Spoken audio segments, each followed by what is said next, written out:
Before the video begins, I would like to wish a very happy birthday to Miss Liberty 1776. I hope you've had a wonderful day. And if you'd like your birthday shout out, check out Patreon. But for now, it's time to get comfortable and let the darkness take control. This happened when I was 11. That was at this point well in excess of 40 years ago, so the fact that I remember it so clearly should tell you just how deeply it affected me. My family has a lot of mildly sensitive people in it. For most of us, it's just when we're kids, and by the time we hit double digits, it's long since gone. But that was not the case for me. I was definitely much more sensitive as a child than I am now, but I still seem to be able to pick up on a lot of things that other people don't. Anyway, back then I was still fairly sensitive, and that does have reference to this story. What happened was that my mother had played musical chairs, the religious version, my entire childhood, and when I turned 10, she landed on the chair for the Mormon religion. Nice people for the most part, but I am not an at all religious person and never have been. But my mother decided to sign me up for the church summer camp. She was going as a counselor, so she was there as well. Well, in the classic vein of every summer camp ever, there was a story that was told about a ghost in the woods. The story basically said that the woods were haunted by the ghost of a young man who had drowned after falling off a dock out on the river just a little ways into the woods. In a fit of the usual preteen idiocy, my cabin mates and I decided that we were going to sneak out on the last night to look for the ghost in the woods. Of course, none of us expected to find anything, but it was something creepy and fun to do. So at about 10:30 that night, lights out was at 9, the 10 of us slipped out the back window of the cabin with one flashlight, and absolutely no idea which way we were heading or anything. Needless to say, we got hopelessly lost. Tell them it was just a bunch of 11 to 12-year-old girls fumbling around in the woods at night trying to scare each other.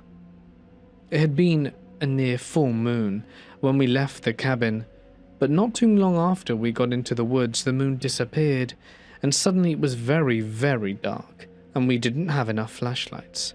As we all started to kind of realize just how screwed we were, and that this very fun idea had not actually been very smart, things started to get creepy. With the lack of light, we decided to walk in a single line so that no one could get lost. Each of us put our hands on the shoulders of the girl in front of us.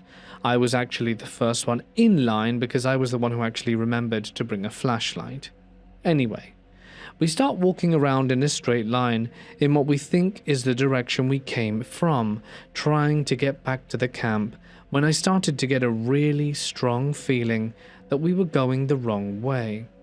I literally heard someone say, as if they were right next to me, "That way isn't safe, go right." It was a male voice, and as I have mentioned, there's 10 of us out there and we're all young girls. This was not the voice of anyone in our group. Anyway, following my sensitive gut feeling, I listened to the voice. I just had this feeling that it could be trusted. Anyway, at first I didn't say anything to the rest of the group about hearing the voice. I certainly didn't tell them that I was following its directions until the third time I heard it. Of course, we all evolved into a group of terrified screaming children for about 20 minutes or so, but then we realized that no matter what else was going on, we really needed to get back to camp. So we lined back up with our hands on each other's shoulders and proceeded to walk again. I continued to get the feeling and whispered directions, but the other girls started experiencing things as well. None of them heard a voice, but what they did experience was the sensation of a hand on one shoulder or the other, gently pulling them left to right. And it was never just one of them, it would literally be the entire line of us that would gently be pushed one after the other. As I said, it was not a shove, it was a gentle push to make us move off to the side. This happened to all of us at least 24 times over the course of the next several hours as we walked through the woods trying to find our way back to camp. We were located somewhere around 4 a.m. and escorted back to camp, at which point we are all babbling hysterically, and one of the counselors had to sit us all down and get us all to calm down before they could even get the story straight out of us. Now that alone is a pretty creepy story, but it's something that seems fairly subjective and would easily be dismissed and forgotten about, right? What really brought it all home was what happened the next day. We were not slated to depart until 4 p.m. the following day, so we basically had the whole day at camp before we would be going home.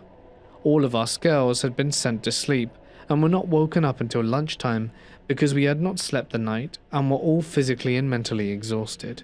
But we were all very surprised to be rounded up and told that we would be going on a walk in the woods because the camp counselors and whatnot had some serious questions for us about the previous night. So basically, we were let out into the woods and we basically walked the exact same path we had taken the night before. At first, our path was very random, as we had literally just tried to find our way through the woods, but it turned out that we had been heading towards a cliff that overlooked the river. There was about a 40-foot drop that we were heading straight for, and you could tell that we had stopped and taken a sharp turn to the right about 10 feet before we would have hit that cliff. When we walked parallel to the cliff for almost half a mile on a downward slope until we docked close to the river. We could hear the river, so we had realized we were close to it, but we never saw it.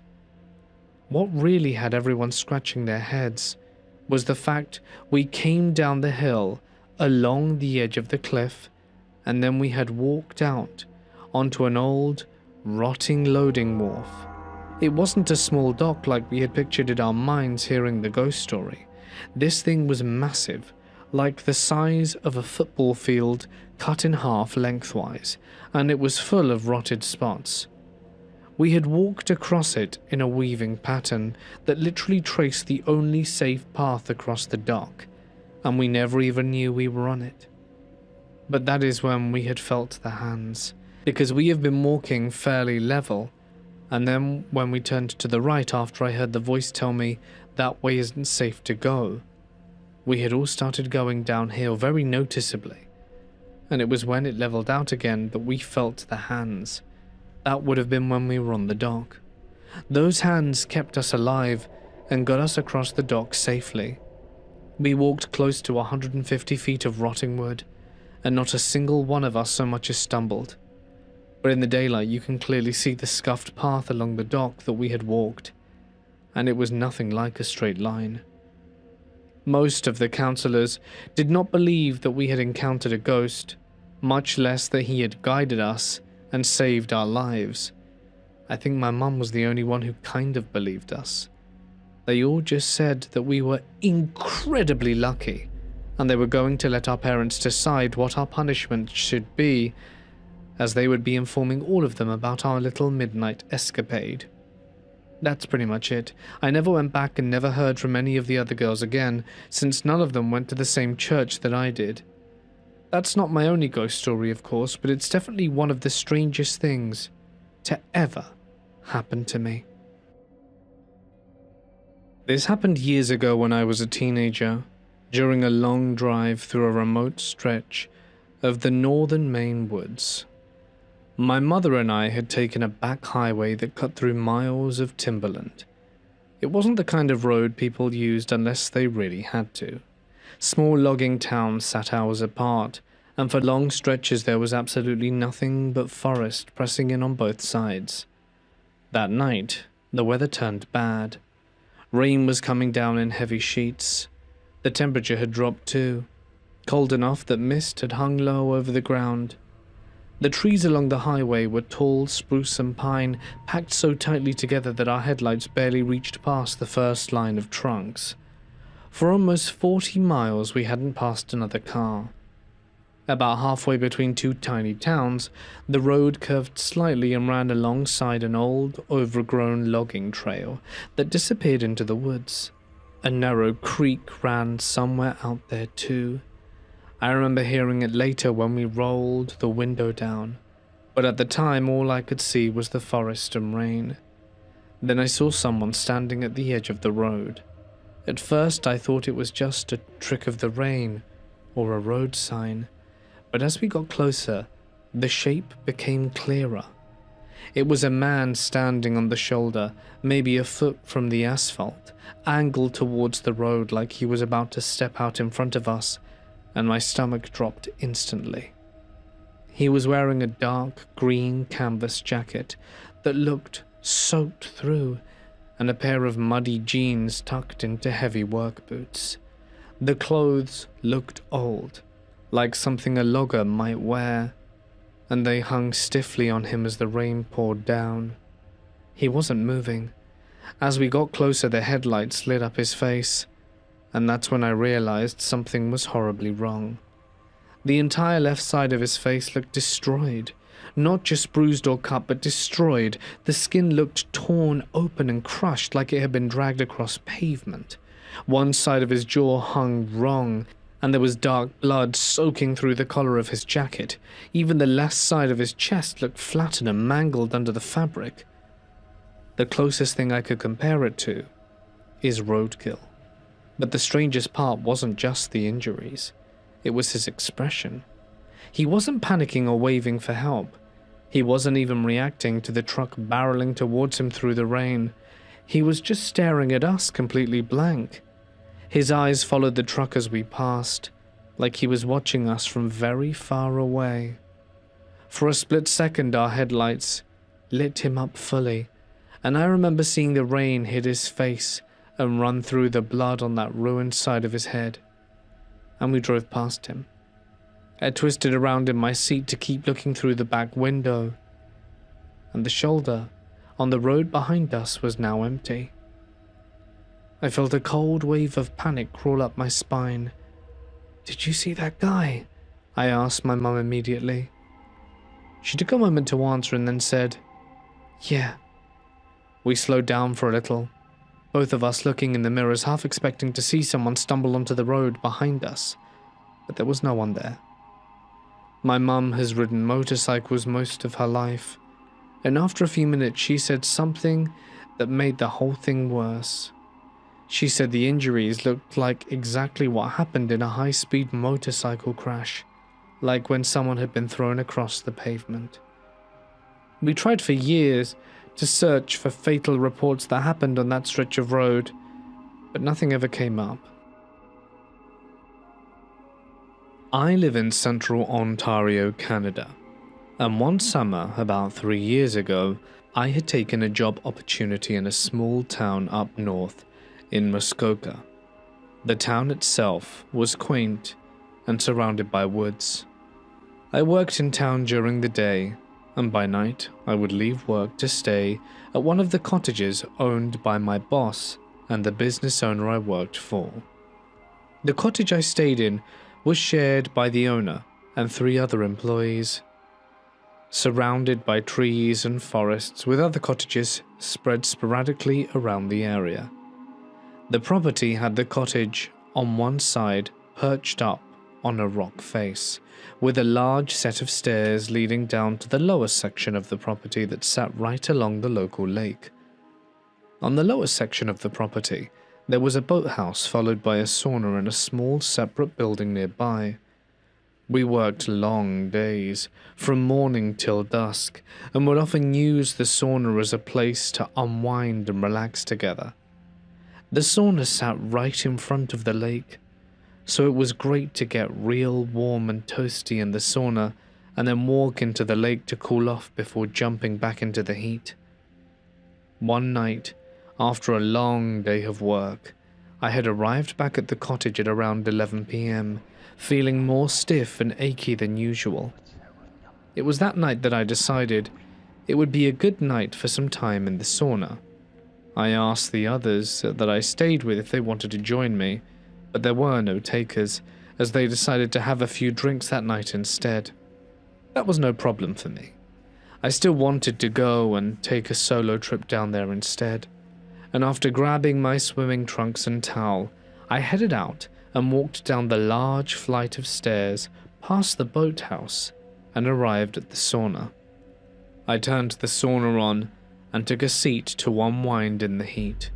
After about 10 minutes of heat and steam from stoking the rocks with water, I had felt it was time to cool off and reset myself. I opened the door to the sauna, and the warm light from the lamp was illuminating my way. I walked down towards the dark lake, and as I approached the lake, I slowly walked into the water, as it was a bit cool that night. When I reached about knee level in the water, I was abruptly alerted by a loud and drawn-out whistling sound. I stopped dead in my tracks, full body tingling with goosebumps, and scanned the area for what that possibly could have been. But there was nothing but trees, darkness, and the small amount of light illuminating from the sauna. In my mind, I was searching for logical answers, and assumed it was a local animal, or perhaps one of my roommates trying to play a prank on me and scare me as a joke. I brushed it off, and whistled back a tone of my own. Almost immediately after I stopped whistling, I heard the exact same tone whistling back to me from the tree line. It came right back in my direction, and I thought to myself, now that couldn't possibly have been an animal. It perfectly copied my tone and cadence, so I chalked it up to it being one of my roommates. I whistled in a more sporadic and bizarre way this time to see if it would copy me once again, and I whistled into the darkness. Instantly I received the exact same tone as it whistled it back. Not a single beat missed, but this time closer than before. A spine-chilling cold drew over my body. It felt like every hair on my body was standing straight up, and every drop of blood from my limbs escaped me. I was paralyzed in fear and had no explanation for that sound, and my only reaction was to leave everything behind and make it back to the cottage as fast as possible. So I booked it back up the stairs and into the cottage, only to see every one of my roommates sitting around the table, with no sign of them having been outside. I tried to calm myself and ask them if anyone had been out there and heard the whistling. Everyone said no, that they'd been sitting there the whole time. And that was when silence fell over the room. To this day, the most bone-chilling and unexplainable experience I've ever had was that. I didn't know not to whistle outside before this occurred, but after doing research and looking for answers, I now know not to do so, and also understand why. This story connects to a creepy experience and the dread of war from my country in the Western Balkans. I heard it from my old relative, whose cousin was one of the soldiers who encountered the Austro-Hungarian soldat Johann. The story dates from World War I and can also be found in the journal of a Serbian officer who was part of the group.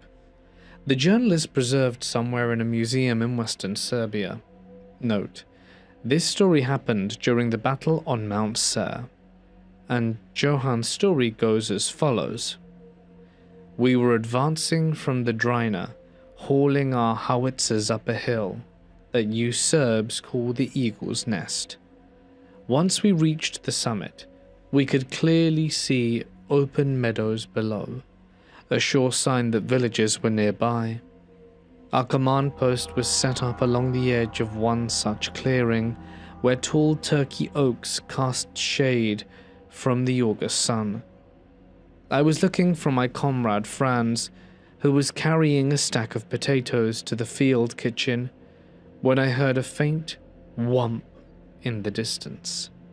At that moment, the first shell landed among our positions, right beside where the horses and draft oxen were tethered. The Serbian scouts and artillery had found us. The next whomp struck near the command tent. The third I don't remember. I believe it landed close to me, and I was thrown into a nearby creek. When I came to, it was already dark. I was badly concussed and had no sense of direction and no way to find my unit. All I could hear was the call of the night owl and the breeze moving through the treetops. I don't know how long I wandered along the creek downstream when I saw the dark outline of a watermill beside a large pale stone. It was one of your Serbian watermills with a moss-covered hip roof. I didn't hear the millstone turning. It looked abandoned since Ottoman times. Inside there was a stone sleeping platform positioned directly opposite the entrance, with the millstone resting beside it. Nearby stood a small wooden three-legged stool next to what must have once been a campsite. The wooden ceiling was low, and I cursed myself for not climbing onto it to sleep instead. And I lit a flyer on the floor that evening. I must have fallen asleep partially from the pain and partially from listening to the fire crackle. It was past midnight when I awoke and opened my right eye. I thought I saw something dark poking at the flames, and I assumed it was from shelling. Then I opened both eyes and saw the face of a young woman with black hair, wearing a black military coat that I had never seen before, staring into the fire. I couldn't see her legs because she was crouched low. I sat up, but she paid no attention to me and only stared into the flames. My gut told me something was wrong. I took one of the broken chair legs and pretended to tend the fire, waiting until the wood glowed red. Then, without warning, I thrust it beneath her coat. She leapt back, revealing goat legs with black hooves. She let out a sound somewhere between a baby's cry and laughter and ran out the mill, cursing me in my own language. When I finally came to my senses, I ran outside as well, scrambling uphill away from the mill and the stream. I don't know how long I ran, but I stumbled straight into your ambush, and after that I remember nothing. Johan was shot in the belly and collapsed. Later, he was transported to the field hospital of the Serbian army, where he was recovered and exchanged as a prisoner. There is where he shared this story. This happened this week. I took my son and his friend for a planned 3-day hike along Laurel Highlands Hiking Trail in Pennsylvania. This was their first overnight hike, so we were all excited. We made it to our first night shelter just before dark. We got a fire going in front of the shelter, which had a fireplace and chimney in front of 3 walled shelters. There were no other hikers on the trail, and no one else had reserved a spot at the campsite. So we got camp settled, ate dinner, and the guys put on some music while we were just turning in for the night. That was when I first heard it, from at least a few hundred yards away. There was a loud knocking noise like someone hit a heavy branch against the tree. The second time was closer, and my son heard that one. The hair on my neck stood up, and I continued to listen. The boys eventually dozed off, and I could hear their light snoring as they slept. But the knocking continued, be it a few minutes or 10 between each knock. Eventually I would hear what sounded like a small sapling being jolted near the boundary of our camp. It was at that point I used my bright flashlight to spot the woods in all directions, but didn't catch anything. Just as I began to relax and fall asleep, it began again. It was the same pattern, but now, below us on the ridge, I positioned my body so I could see both sides of the chimney. One of the boys moved in their sleep, making a noise in their sleeping pad. This alerted something behind our shelter as I heard it take off again. Again, I didn't catch it with my light. This continued twice more through the night, and I didn't sleep until the sky began to get light. When my son's friend's alarm went off, he claimed in his stupor that he saw the shape of someone standing next to our fireplace, but when he went for his light it was gone. He fell asleep before the first knock, and had no idea what happened all night. I've heard raccoons smashing fresh water clams off rocks before, but for the life of me I don't know what it was. I know my first thought was Bigfoot, as there are stories in this parts of Pennsylvania going back centuries, but I am trying to be rational. I just know something primal deep within me was triggered when that first knock sounded. I put my headlamp and glasses on and got positioned to act, and had my pistol out and ready if needed. But I never forget the way the hair on the back of my neck felt at that moment. This encounter took place when I was around 10, on a trip to India that my family and I embarked on, and we went up north to Kashmir in Ladakh to visit family. Now, if you don't know Ladakh, it's a region of India way up in the north and has disputed borders with China and Tibet. All in all, it's a pretty remote and isolated area. We were staying in a rather rural area on the top of this mountain, looking out into forested mountainsides in most directions. It was gorgeous. There was no light pollution or traffic, just us and nature. The first couple of nights I slept amazingly, probably the best sleep I've ever had and ever will. The day before I saw this creature, we decided to go on a hike in the Himalayan mountain range. The sky was clear, our visibility was great, and it wasn't deathly cold outside as it was during summer. The first part of the hike was great, beautiful views and breathtaking nature, and I remember we got to the flat area of the trail and it started to get cloudy outside. Some of us wanted to head back, but we decided to push on. Only a couple of minutes later it started raining, cold, icy, hard bits of rain. When we realized it turned into hail, we all ran for cover as the size of the hail grew. I was always the runt of the group, small and scrawny, so I wedged myself under this massive rock. It was almost like a shallow cave. I could see everyone running for cover, but the mouth of the opening was shaped so that it had this overhang where no one could really see me. It felt like we waited there forever, when in reality it was probably only a few minutes. But while I was wedged into that crack, I realized that it was completely dry, which was strange because the wind was strong and definitely would have blown the rain and hail into the opening.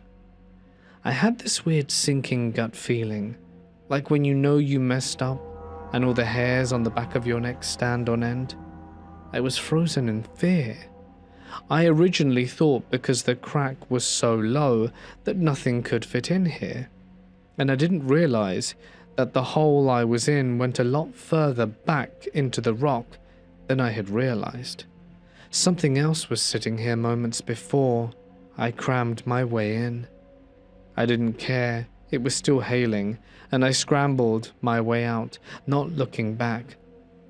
Everyone was surprised to see me come out. They all had lost sight of me and didn't know where I had gone. But I wanted to get the hell out of there, and I rounded everyone up as the stubborn 11-year-old I was and forced us to run back down the trail. Luckily at that time, the hail became less severe and just felt like heavy raindrops. Though normally couldn't keep my mouth shut, I decided not to tell anyone about my experience in that hole, because I knew I was just going to get scolded. I felt off for the rest of the day and tried to enjoy the rest of nature with my family, but I felt weirdly sick. I just chalked it up to the lack of oxygen at that height and went on with the trip. The day goes on, and that night was when the encounter happened. Related? I'm not sure, but I think I disturbed something when I hid under that rock. So we're half a week into the trip. It was nighttime, maybe 1 a.m. My sister and I had stayed up exploring with my dad. By the time my sister had settled down, it was me and my dad. Neither of us were tired yet, so he asked if I wanted to go stargaze. When I was a kid, I was obsessed with space, constellations, black holes, dark matter. I loved it all. And as a kid, I grew up in this city with light pollution everywhere, so the chances to stargaze were slim to none. I jumped at this chance. I didn't really want to go anywhere outside our safe lit area, but nothing was going to stop me from seeing these stars, even if I felt a little off about it. We had to walk a few yards away from our house because even the light there could hinder us from seeing the full extent of the night sky. A little to the left of the house there was this opening. Remember, I'm on the top of a low mountain, so the opening was literally a path that led off this cliff with shrubs on either side. This was the perfect area to stargaze, because as you reach the end of the path, there are no trees to obstruct your view, and the plants on either side nicely block out any light from behind you, so of course that's where we went. It was dead silent. No wind, no crickets, which was very weird, just the gravel crunching under me and my dad's feet. I was too engrossed with counting all the constellations I could recognize to realize the silence that had fallen over us. At this point, we're about 1.5 yards away from the actual drop-off, and we don't go any closer for safety reasons. The next part I remember so vividly without a doubt. My dad had his flashlight on so we could watch our step as we got closer to the edge, and out of the dread, quiet silence there was this rustling noise in the bush off to our right. We both stopped, and my dad turned his flashlight to the bush, and this dog thing peeked its head through. I say dog thing because that's what my child brain immediately reverted to when I saw this creature. But it looked off. Its face was so insanely human that I felt like the eyes were boring into my soul. You know that reflection that animals get in their eyes when the light hits it in a certain way? This creature didn't have that. Just 2 pits of matte darkness. I got this weird chill up my spine, like one of us wasn't supposed to be there. Whether it was my dad, I, or this creature, I couldn't tell. Now, I've been to India a lot, and the cities have stray dogs everywhere, and I love animals probably about as much as I love space, so I would pet, feed everyone I could. In my 11-year-old animal-loving mind, this creature was a dog that could be my pet like every other, and I ignored that gut feeling that I had assumed I was feeling because of the lack of oxygen at the height we were at. So I reached out my hand as if to pet it, and it moved a little more forwards. And that's when I could tell that this dog was a really weird dog, if it even was one. Its proportions were off, like the joints in its legs were higher than they should have been. Its neck was way too long, and its fur was slick. So slick it could have been fuzzy skin. I remember my dad grasped my shoulder firmly, an obvious command to not move, and whispered, "Stop." I thought it was him being overly protective and not letting me pet a dog because it was wild and could have rabies. So I turned around to look at him and say something, but stopped, because I saw the look he was wearing on his face. It was pale and ashen. He was uneasy, scared almost. I'd never seen him look like that. So that's when I got a little freaked too. He simply said, "Don't pet that thing." I slowly turned back to it, every hair on my body standing on end, as I watched it retreat a little further, back into the bushes. Its eyes never left mine. That's the part I remember so vividly. It never broke eye contact with me. Its eyes didn't flit around like a cornered or aggressive animal. Even humans don't hold eye contact the way that thing stared at me. My dad turned off the flashlight, maybe to use it as a weapon or something, but just as the light left, the thing vanished into the darkness. I don't know how long we stood there. Part of us expected it to come lunging back, but it never did. And here's the other thing. There was nowhere for it to go. As I mentioned earlier, we were staying on the top of a mountain, a low one but still a fairly steep one. My dad and I were at the edge of a drop-off with no way up or down into the area. On either side of that path to the drop-off were low bushes, and on either side of those bushes were more houses. Unless that thing buried a hole under the bushes, or somehow made its way down that steep mountain drop with no noise, then I have no idea where it could have gone. If anyone has any idea on what this might have been, or had a similar encounter in India, then I'd love to hear it. I'm looking for any campers, hikers, or Native American experts who have experienced high strangeness at the Garner State Park or the Frio River. I'm finally telling the exact story of what happened to my friend and me years ago, because it still haunts me. We were young, drinking, and being complete idiots, and camped near the river opposite the soccer pitch, right under the shadow of the old, baldy cliffs. Despite warnings from other campers that the spirits there are protective, I started aimlessly chopping at a tree with a hatchet, taking a huge chunk out of it for no reason. We threw trash around and basically treated the place like a dumpster. And that night, the retribution began. It started with shadows against the tent wall. There wasn't enough light to cast a shadow, but the air outside seemed to intensify in a weird cold glow that shouldn't have been there. Through the nylon, I saw what I can only describe as the little people. They were about 3 feet tall, incredibly stocky, and had a dramatic hunched-over posture. They were completely covered in thick, matted, ancient-looking hair, and began ritualistically marching in a tight circle around the tent. The chilling part? As they circled us, they didn't walk. They were rhythmically rising up and down almost like a predatory bobbing motion, while whispering in a low, guttural chant that we couldn't understand. Then, they started poking the tent. They pushed into the fabric so hard it was actually hitting my friend's head. We were terrified. Every time we unzipped the tent to scream at them, the campsite was empty. The second we unzipped, the rising and falling shadows and chanting would disappear, and re-zipped, they'd return. One of them was holding a stick, and I swear I saw the silhouette of a necklace made of bone around its thick neck. Could it have been the Nunipi? Maybe Pakwaji? I've heard Comanche legends describing rock people who guard the limestone canyons of the hill country. Has anyone else experienced this rising, falling, circling behavior, or the physical poking? We didn't believe the warnings until the forest literally surrounded us. I was very skeptical of the paranormal until this happened to me.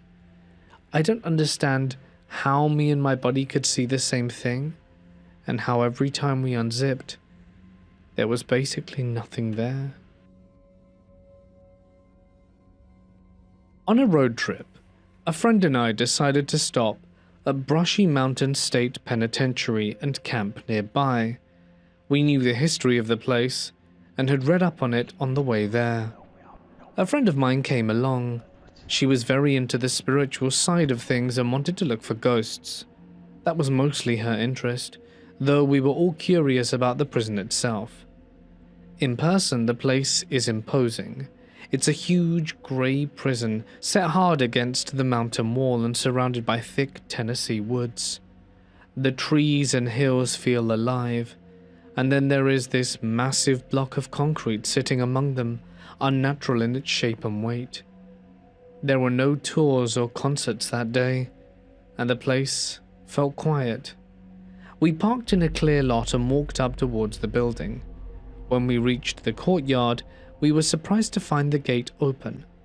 There were no signs stopping us, so we went in and began looking around. There were 2 men in the courtyard throwing a ball for a large dog. We noticed them but didn't think much of it until the dog wandered over to us. When that happened, one of the men came over and began chatting. Instead of asking where we were from, he asked why we were there. He pressed to know if we were part of a tour. Once he knew we weren't, he said he was contracted by the owner to do some work there and that we were not supposed to be there. He did not explain what he was doing or why the gate was open. Once he knew we were just visitors, he became short and insistent. We left the building respectfully without making a scene. We stayed at the prison and continued walking around, and my friend pointed out how odd it was that someone on official business would be working with a dog loose in the courtyard, but we tried not to dwell on it. We were still more interested in the building. Not long after, a white crossover pulled into the lot and came right up onto us. There was a woman and kid inside. She got out and immediately pushed us towards the exit. She said her man had just spoken to us and that we were not allowed there. My friend pushed back, but we still left. As we did, the woman followed us and shut the parking lot gate behind us. Once outside the site, we checked the rules and knew we could be there and that it was a common thing to do.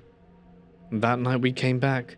We parked in the outer lot and waited, and while standing by the car, we saw a truck drive slowly the length of the road leading up to the prison. We were in the dark, and it did not see us, and continued slowly back. We talked it over. We could drive in, but if we went straight in and got run off, that was it.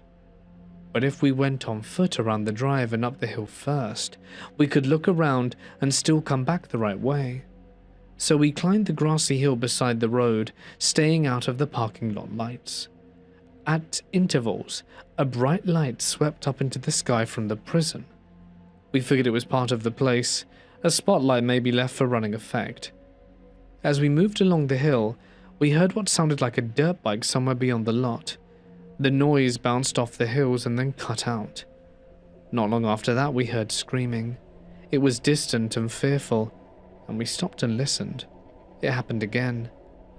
We whispered among ourselves, trying to decide if someone else was there, maybe someone on a tour. As we stood there, we all noticed something in the dark near us, a wild pig. We hadn't seen it at first. It shifted and started towards us. My friend grabbed both of us without hesitation and pulled us back. He had seen wild pigs before, and we backed away and ran for the car. At this point, we assumed there had to be other people at the prison. The light sweeping the sky and the sound of the dirt bike made it seem active, like there was something going on. So we drove back in openly, like we were supposed to be there. As we passed by the road, we saw the same truck parked off to the side. The kid in the back was screwing with a flashlight, pointing it up into the sky. The man was behind the truck running a chainsaw, and the woman was nearby in her white crossover watching the road. She pulled out quickly and blocked us, rolled down her window, and immediately threatened the police. My friend told her we had checked the hours. She said she knew the owner, but would not give a name or phone number, and we left again. Once we were back on the road, we called the police. They said that we were allowed to be there, but advised not to return that night and said it might not be safe. We never found out what those people were doing. Nothing that happened on its own could have meant much. Any one part of the night could have been explained away, but taken all together, it added up to something strange. And that is what stayed with us. Me and my boyfriend went on a walk at about 2 a.m. under the full moon to smoke a joint along this old railroad trail that had a giant collision back in the 1800s, and tons of people tragically died. We were walking for probably about 30 minutes at this point, and we came up on a house, which was weird as we were in the middle of the woods. It was a very old house, completely made of wood inside and out, and there was nothing inside it really, no furniture, TV or bookcases or anything. I said it was weird and looked staged, and my boyfriend said it reminded him of old mountaineering cabins. However, next to the little house was a giant metal garage. We didn't see any cars or anything, and as we were looking, I suddenly got the feeling that we shouldn't be here and that we were intruding. As we were standing there, suddenly the smell of alcohol became so strong around us, and this was after a few minutes we had already been there. It kind of smelled like an old drunk man yelling at our face. The hair was literally standing on the back of my neck and I got chills. It smelled so strong, we both were suddenly feeling dizzy, and he took my hand and we ran off. 20 feet down the path, it sounded like someone racked a gun, and even my boyfriend said it sounded like someone kicked open a wooden door by force. Every time we stopped, the smell would slowly start to come back. I almost wonder if it was a spirit protecting his privacy out there, as there was no reason for a house to be out that far. We might go back in the daytime, but we went down some twists and turns, and up some private property trails, so I think we may never find it again, even if it is there to begin with and wasn't some kind of weird rift in time to an old-fashioned railroad tender or someone who was just an alcoholic, so he didn't want to leave this plane. A few months ago, my partner and I went out to Joshua Tree for about a week after we drove down to LA for a concert. We've been to JT 4 or 5 times, so we aren't strangers to desert life. So the house we were staying in was south, bordering the park at the base of a massive rock piling/mountain. It was about half a mile from the main highway, and the closest house that I saw people in was about 1,000 feet away, and I only saw people on the final day we were staying there. We got into the Airbnb just as the sun was setting, and immediately the house felt kind of off. We unpacked, and neither of us said anything at this point, but as the clock hit about 10 p.m, the vibe in the house completely changed from weird to bad, like scary bad. We both felt like we were being watched, and the air just felt heavy. We went to bed, and when we woke up things felt pretty much fine again. Cool.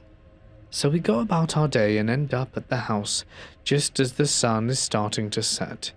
I make dinner, 10 p.m. hits, and the vibes shift. I can't sleep this time, so my partner goes to bed, and I stay up in the living room writing and scrolling on my phone. Then at about 3 a.m, I heard whistling. Not just a few little wind whistles. I'm talking at least 6 seconds worth of a song, whistled by lips. It was coming from outside, and after testing it the next morning, it must have been right outside the living room, because you couldn't hear whistling beyond 15 feet away from the window. Anyway, I immediately go into fight or flight mode and sit up, awake until the sun comes up with my pistol at my side. Next morning I'm freaked out. I go look outside in the sand, and there are no footprints. I test for the whistle volume and realized it must have been close. We do, however, find on the opposite side of the house some rather large paw prints. The only thing is, they don't look like back legs. Maybe it was walking so synced up that it was stepping in its own paw tracks? I don't know. There were also clearly coyote tracks up the driveway that were older, and you could see 4 clear prints. So these large prints came down out of the rock hills behind the house and went right up to the Airbnb side door into the bedroom and then vanished. It still freaked the hell out of me. As we were leaving for the day trying to figure out what the hell I heard and what the actual hell is up with the tracks, my partner calls me from the other side of the house. A roadrunner showed up out of nowhere. Like, my partner looked down and it was just there, standing right next to them. It looked and went off again. It had a crossed beak and was mangy looking, and had these huge eyes that were just constantly scanning everything. It's like when you look at an animal and can see what they're thinking. This bird was sentient. It was the strangest feeling. We thought it was sick or injured because of the beak, and called a wildlife rehab place who told us to catch it if we could and bring it to them. So we tried for a while, but it was just a little too fast. We left it uncaptured and spent the day doing other things. We decided to spend most of the night out to avoid the house, but finally ended up back well after 10 p.m, and the vibe again was heavy. I had found some spare sheets and had covered all the windows that didn't have blinds, which helped a little bit, but the feeling of being watched just wouldn't go away. That night again, I was restless and in the living room, and heard a whistle. This time only two short little burst whistles, but they had the same human-like tone to them than the first night. I also heard this strange rustling outside, so I again stayed up until the sun came up, went outside, and couldn't find signs of anyone being there, nor any animal tracks. We spent that day at the house just trying to relax, and just as late afternoon turned into evening, the same roadrunner showed up again.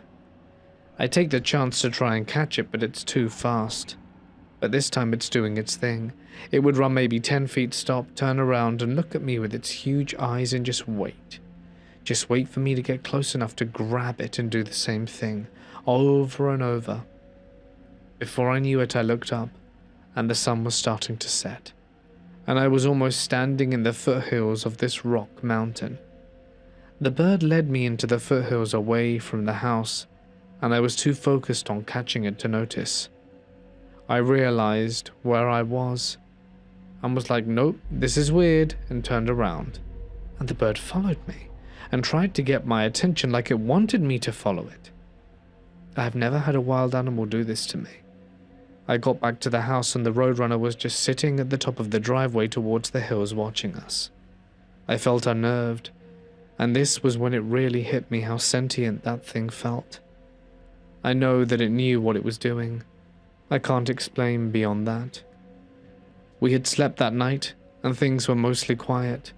We left the next morning, and as we took the trash out to the dumpster, we noticed a single human footprint in the sand at the dumpster. No boot or shoe or prints leading to it. Just one single human footprint in the sand.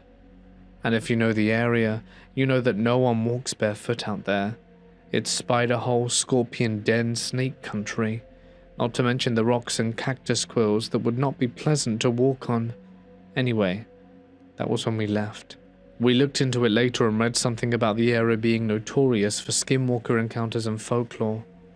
I really knew nothing about them before, and still know very little, so take this for what it's worth. Hey guys, it's Mort here, and thank you so much for listening. I hope you've enjoyed tonight's scary stories from the deep woods. If you did, you can let me know down below, and you can let me think of the changes I'm trying to make if you heard them from last video. I should be joining you again tomorrow, and if you would like some cool basement stories, you can find those on Patreon tomorrow as well. But that's it from me. One final thanks as always to my members and patrons whose names can be seen on screen. I'm wishing you all a great night. Mortis Media. So many things happened over the years. At first, I just thought it was the place we lived, until we moved, and the paranormal followed us. I was born in London around the mid-80s. Growing up, my mum was very spiritual. She would read tarot and runes, and we lived in a small maisonette on a council housing estate that was built sometime in the mid-70s. Odd things would always happen. Toys being moved, strange noises, even to the extent of what some would call a mimic. At my young age, I didn't know that an imaginary friend was only seen by the one person who created it in their mind. For as long as I can remember, I had always seen a young boy with dark hair, blue eyes and pale skin, dressed in a cowboy outfit, playing along the landing, although there were no boys in our block other than my big brother. I had always thought it was perhaps a kid from another block, but I never recognized him as someone from our school. It was in the early 90s, and most people left their doors open during the day or at least unlocked. I remember coming downstairs and seeing the young boy in my hallway. He looked at me with a blank expression and walked off. He never said a single word to me ever. I remember my mum would have hushed conversations with her friends about my sister and her imaginary friend. She seemed worried that my sister, who is 5 years older than me, still had what she saw as a childish imagination. She'd been getting into some serious trouble which wasn't like her, and was blaming her imaginary friend. One evening, I was on my way to the toilet when I heard my sister talking in the bathroom. The bathroom had one of those sliding doors with a hook lock that never seems to close all the way. I was confused and peeked through the slither in the door. There, knelt on the floor leaning into the bath, was my sister, and sat in the bath was the young lad. I stared at him frozen. She was talking to him like having a full two-way conversation, but he was saying nothing. That night as we were laying in bed, I asked my sister about the boy. She was shocked. She couldn't believe I could see the cowboy. I don't know how long this kid stayed with her. I didn't dare ask. He creeped me out. But years later, after we had all moved away, I was sat in her kitchen with her as she asked her son why he had done something. I don't remember exactly what it was, but it had concerned us both. Her young son looked her dead in the face, shrugged his shoulders, and told us, "Cowboy told me to do it." Now on to the next story. It was coming up to Christmas of 1996. My mom was fiddling with a cassette player, my stepdad was at work, my brother and one of my sisters were at my friends' houses, and we had some neighbors over. My sister had gone upstairs to use the toilet, but about 30 seconds after she left the room, I heard my mum say, "Well, that was quick, you didn't flush?" We had all turned to the doorway to see my sister standing there smiling at us. Then we heard the flush from upstairs. She just faded, for lack of a better word. A moment later, my sister walks back down the room confused as to why my mum is staring at her. Now I have to say this. My sister is the spitting image of my mum's mum who passed away in 1987. We moved in 1997. As I said before, my mum would read runes and tarot cards. It was a frequent thing for her cards to be blown off the table. She would also have a blue velvet reading mat. Once, she had left her cards set up and gone to answer the door. I happened to be in the room. No one else touched her cards or even the table. When she returned and started to turn the cards face up, underneath was a pile of skin flakes. We had cup hooks on the underside of a cupboard that was above a serving hatch. My mum had her teacups hanging from it, and one day, those cups literally exploded one by one with no explanation. Also, for as long as I can remember, I've always been able to see things not everyone could. I have also known things I shouldn't know. For example, August 1997. I'm 11 years old, and I shared a room with one of my sisters. We both had been in bed and asleep for a few hours when I woke up from a dream in a panic. Now I don't know why I was panicking, but I almost fell out of my bed and hurried to wake up my sister and told her that Princess Diana was dying. My sister, annoyed at me for waking her up and telling me to go back to bed and that it was just a dream. But I insisted. I was in tears.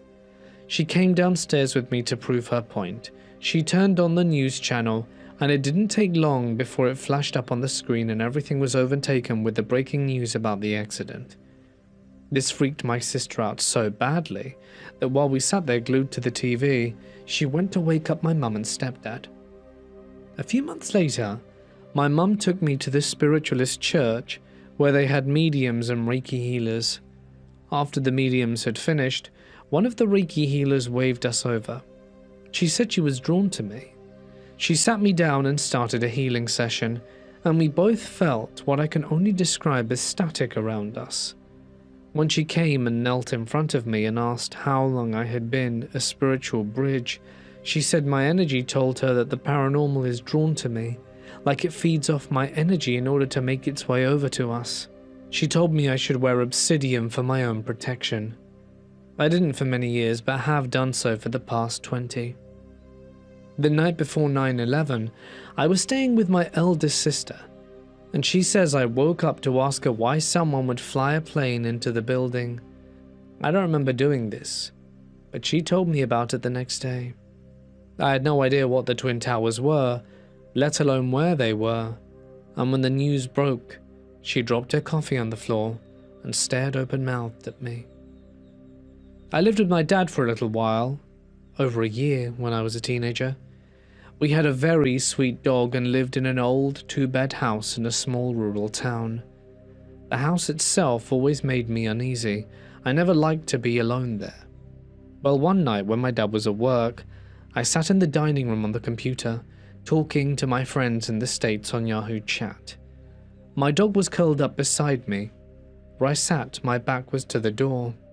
I never felt comfortable leaving the door open when I was at the computer. It must have been around 1 a.m. when my dog whimpered, and her ears perked up. I looked at her and felt a sense of dread. I remember I placed my hand on the top of her head for comfort, and was just about to say something to her when a huge bang made me jump from my seat. The dog darted towards the door, all hairs standing on end. A deep growl coming from her, which was something I'd never heard her do before. Then another. It was coming from above us in my room. I stood there in fear, my dog between me and the door. I heard loud footsteps running down the stairs. They were so hard that my dad's ornamental guns fell off the wall that blocked the stairs. They stopped at the door. My dog starts to back away in fear, and the door begins to shake violently. It felt like forever, but was probably only 10 seconds or so of shaking before the door bursts open so violently that one of the wood panels cracked. There was no one there. I was just frozen in fear, with my dog now cowering at my feet, growling. After a moment, I regained control of my limbs and checked the hall. No one. I was and had been alone all this time. This isn't a webcam, and scared my friends as much as it did me. Now, I don't always hear or see things. It's getting rarer the older I get, but I can always sense when there's something around. My friend has a childlike spirit in her house. He doesn't like her Hoover. When I told her this, she laughed and responded with, "Yeah, I know. Apparently it will turn itself off when she's using it." Maybe 14 years ago now, I woke up in the middle of the night to see a very elderly Indian man dressed in traditional Southern Indian clothing, standing next to my bed, staring at my sleeping husband. I didn't feel fear or apprehension, more akin to a wave of warmth and love. I had no idea who he was, but mentioned it to my husband that he had a visit during the night. He was skeptical, so I didn't go into detail. The following January, we went to India to visit my husband's family. There was a photo on a shelf, wearing the same clothes. I come to discover it was my husband's late grandfather. So those are the events of my life. Am I haunted? Or am I just what the Reiki healer said I am? I guess it's down to you to decide. Last night we checked into the Sterling Villas in Uluwatu, which happens to be next door to the abandoned Wyndham Dreamland Resort, for a one-night stay. During the day everything was fine. We went out early into the evening around 7 p.m. and returned at around 9 p.m. Before we went out, we made sure to leave the air conditioning on in our room, which is a separate building to the living room/kitchen area, so that it would be nice and cool when we got back.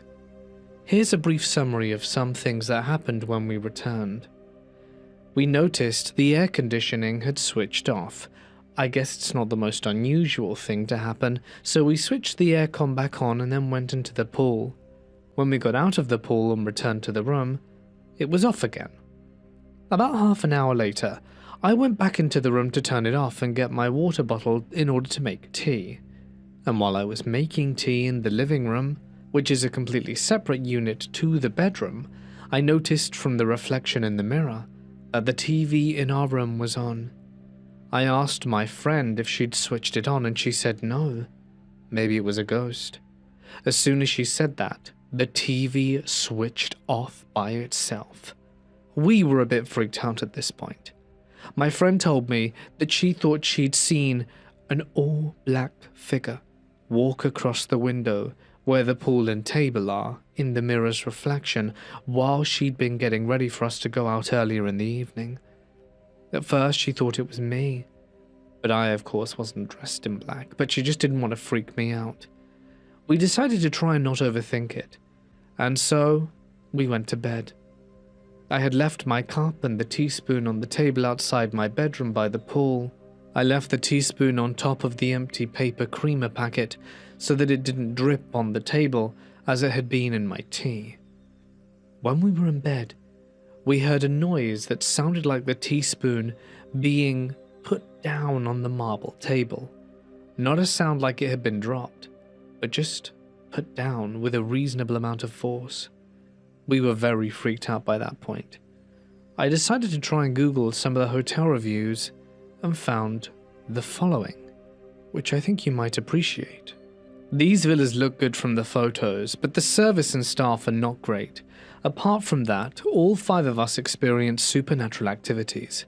Then found out there are 2 large abandoned hotels next to us. After asking locals, they confirmed that the abandoned villas at Wyndham Hotel next door are haunted, and you can see figures of light at night, even though the electricity has been disconnected. We didn't take it seriously at first and laughed about it, but even our 3-year-old child walked out of his room in the middle of the night and explained how the chair was moving in his bedroom by itself, and he saw a ball of rainbow lights floating in his room. It sounds strange writing such a review on Google, but beware. The doors open by themselves, TVs don't work and randomly turn on by themselves in the middle of the night. Black clouds appear in the middle of the bedroom. Even ChatGPT started talking on our phone, saying it could see a little boy standing next to us. Later, it said it was not able to see things through the phone, and it must be a random glitch. We heard random loud screams in the middle of the night, so loud it sounded like someone being murdered, and footsteps going up and down your villa at 3 a.m. when you know everyone is asleep. These beings are interactive. According to the locals, the spirits of the mountain are angry and feel disrespected by the tourists and construction. There were a few members in our family who didn't believe in the energies, but were convinced that these events were supernatural. We had to check out halfway, as it was getting to be too much. Beware, and read about the haunted hotel in Uluwatu on Google, which is next door before you book here. Apart from that, the rooms are smelly and the service is poor. There is a construction happening next door, and we didn't get bath towels for 3 days after entering the hotel. All in all, we decided we were too scared to stay there, and we packed our stuff to leave. I remembered I'd left a couple of things on the table where the spoon was, and so I went to grab them before we ran out the door. As I approached the table, I noticed that the spoon was still on the table, but the creamer packet that the spoon was on top of earlier was on the floor, across from the table. We left and went back to Kengu for our homestay. I know this sounds quite minor, but after we read the reviews, we knew we couldn't stay there as we were too freaked out. The weird thing is that aside from the review I found, we can't find anything else online about it, so I'm really intrigued as to whether anyone knows or has heard about this location or surrounding abandoned hotels, or any perspectives from visitors in Bali and Indonesian or Balinese locals. I was in my old church in Connecticut, changing some light fixtures in an upstairs hallway.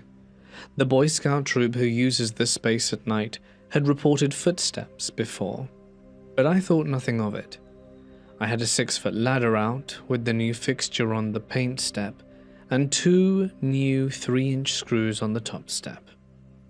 As I reached up to take the bowl off the old fixture, I felt a poke in my chest, then heard a ding ding ding. I looked down, and one of the screws was on the top step, and the other was now rolling around in the new fixture below. I did not shake the ladder. I told it to scram and that I was busy. I've had encounters before, but not here, and I changed the fixture without further issue. I moved to the room next door and kept the lights off so that I could change some fluorescent tubes. While in the first fixture, the light adjacent flashed on and off 3 to 4 times. I did 2 more fixtures, and each time a nearby fixture would flash. I finally said, "Knock it off," and got out of there. A friend with abilities came through a few months later and made the comment that there was an angry man up there who doesn't want anyone in his space. Apparently, this phantom had tried to scare me off. I work in a museum and also give guided tours in a nearby medieval prison in my town. It was built in 1524, and executions and torture took place there, so it has seen a lot of history and suffering over the centuries. The building itself is incredibly haunted, or at least it feels that way most days. We hear creaks coming from the floor, windows, and doors all the time, even when there is no wind and no one else in the building. Sometimes it sounds like footsteps, shifting just out of sight. There are also certain spots where the energy just feels off, like walking into a cold pocket of air. Most of us who work there have gotten used to it, but we still talk about it sometimes, especially after something unusual happens. You learn to just brush it off a lot of the time, but every now and then something happens that's harder to explain away. So there was this one time when I was standing alone in the middle of what we call the main cell area. It's a large open space with several old cells lining the walls, and the acoustics in there make even the smallest sound echo slightly. It was completely silent at the time, which made the whole place feel even more isolated. I remember checking the time and wondering where the group was, since they were a little late, and after a minute or two I turned around to see if they had maybe come in without me noticing, and that's when I saw it. Right near the doorway, just at the edge of my vision as I turned, a shadow figure passed by. It wasn't vague or shapeless. It had a clear human outline like a person walking quickly across the entrance. The movement was fast and smooth, almost like someone in a hurry trying not to be noticed. It crossed the doorway in less than a second, and then it was just gone. I stood there for a moment, staring at the doorway, trying to process what I'd seen. I half expected someone to step back into view, or for the door to move, but everything stayed completely still. What surprised me the most was my reaction, though. I always thought if I ever experienced something like that, I'd be completely terrified, like heart racing, ready to run out the building. But I wasn't. I didn't feel scared at all. If anything, I was just kind of stunned and fascinated, like my brain was trying to catch up with what had just happened. I stayed there for another minute or so, just replaying it in my head, making sure I hadn't imagined it or misinterpreted a shadow from the outside. But the shape had been too clear, too defined. Eventually, I heard voices approaching from the entrance, and the tour group finally arrived. I shook it off, greeted them like normal, and went right back into my usual routine, explaining the history, pointing out the cells, talking about the executions and the stories tied to the place. The whole time, though, that moment stayed in the back of my mind. It didn't ruin the day or make me want to leave, but it definitely changed how I looked at that space. Since then, I have been a lot more aware when I'm in that area alone. Nothing that clear has happened to me again personally, but I am now more wary in case something else happens to me out there. I have never been a believer in ghosts or anything paranormal in nature for that matter, but this is something that isn't sitting right with me. When my mum told me the story of what happened and sent me the picture of what she saw, my heart honestly skipped a beat, and I have been unwell. So, my mum works in this hotel/restaurant up in Wisconsin. I live in Georgia. The restaurant is closed on Sundays and Mondays, and she was covering for someone on the hotel side until 11:30 p.m. She was cleaning and going in and out of the restaurant because that's where the coffee is, and she replaces the coffee every few hours, so the lights were still on. Well, she was just watching the cameras because she was expecting 2 check-ins, when all of a sudden something caught her eye from inside the restaurant. She immediately calls the guy that was going to be working starting at 11:30 to see if he could come right away, and was going to lock herself in the office because apparently it shook her to her core. The guy came 4 minutes later, I guess because my mum was going to have a heart attack. This figure was still there, and even the guy saw it on the camera, so when they went into the restaurant, nothing was there. They looked everywhere, and when they went back to look at the camera, the figure was gone. I still feel bad for my mum.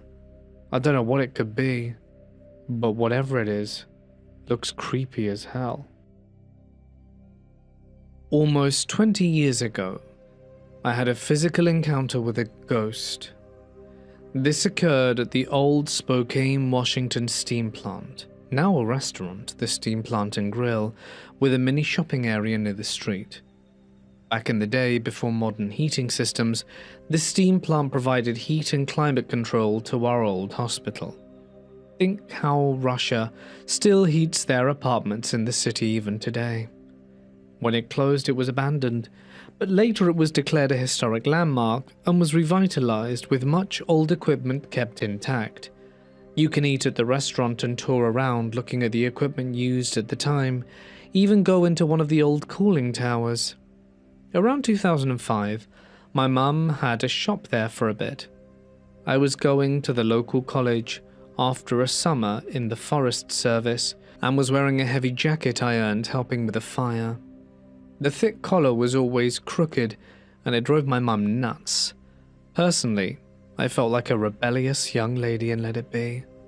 Bring a good and proper young lady. While I struggled socially due to mild autism, my brain is good at picking up specific details, bits of odd info, and when I was younger, I was obsessed with ghosts, UFOs, and cryptic things in general.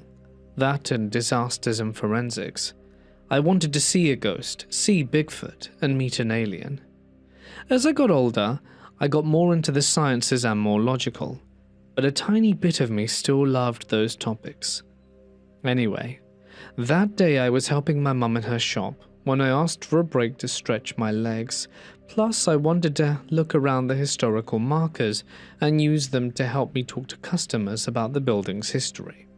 Usually nothing strange happened, except twice the restaurant accountant literally fled to my mum's shop, absolutely terrified because she claimed the ghost had touched her shoulder like it was looking over her shoulder as she worked on the computer. Mum usually gave her coffee to calm her nerves, and she refused to go back to work until her husband got there. Usually Mum just rolled her eyes and chuckled in private. She was terrified. Anyway, as I left, my mum once again nagged me more about my crooked coat collar. I rolled my eyes and left, but apparently something agreed with my mum that day. As on the second floor, I was reading a few displays when suddenly I could feel a hand grabbed the left side of my jacket collar, lift my whole winter coat up a few inches off my shoulder, and then set it back down like a very old, annoyed person, resulting in a near-perfect collar. Now, I have been pranked as a kid multiple times, and knew how to do a fast 360 spin on my heels. Immediately I spun around, and to my shock, there was no one near me. The closest person was about 40 feet away, calmly reading her own display. I immediately shouted out at her, confused, "Hey, did you just straighten my collar or see who did?" She looked at me bewildered. I then told her what happened, and she told me bluntly, "No, I was nowhere near you. Only you and we were up here." Her face suddenly grew pale, and she started stuttering, saying she had to go anyway. Her reaction confused me, until the memory of this poor restaurant accountant popped into my head. I too decided it was time to leave, and my mild autism kicked in hard. I had to report this to the authorities immediately. Flying down the stairs, it was clear that the police could not do anything.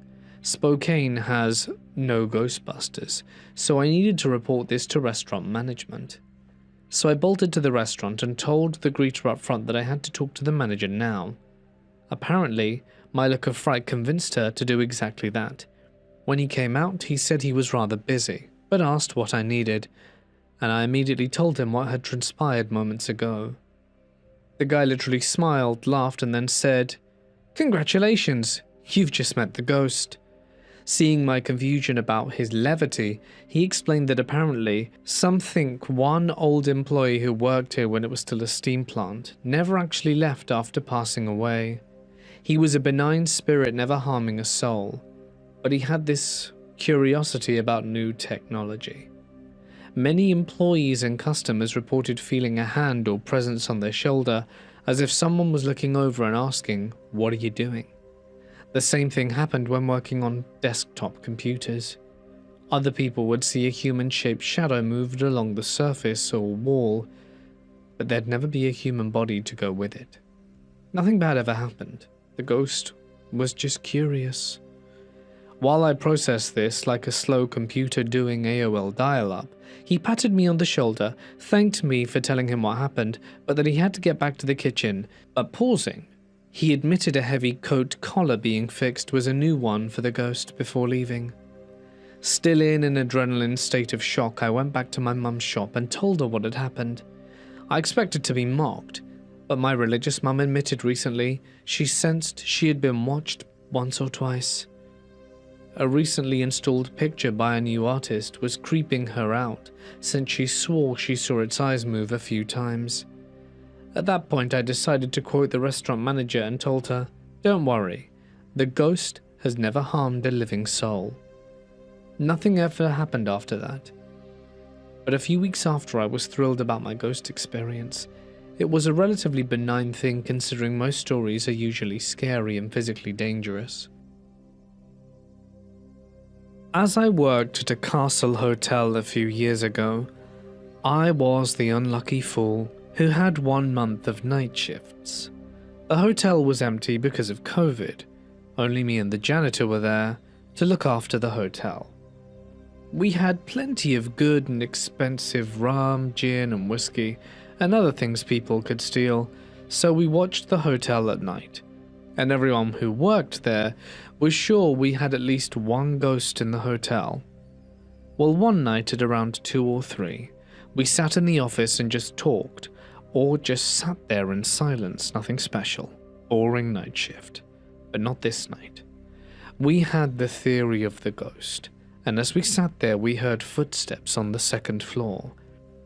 The floor was made of wood, so you could clearly hear when someone walked over it. Especially because it was so quiet, and both of us looked confused. As we went upstairs looking for the source of the footsteps, as we had to be sure no one had gotten inside to steal something, we found nothing. No open windows, no broken doors, or anything else. Every room was still closed, but we could clearly hear those footsteps.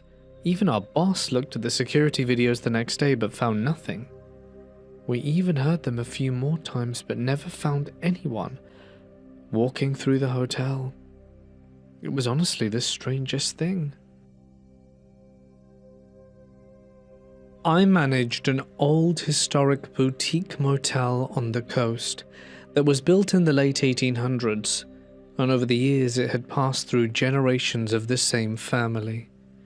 Not long after I started, I met the great-great-grandson of the original owner. He came by occasionally and would sit with me, telling stories about the property. Some of the things he shared stuck with me more than I expected. He talked about a hidden tunnel somewhere on the grounds, used back in the early days for reasons he never fully explained.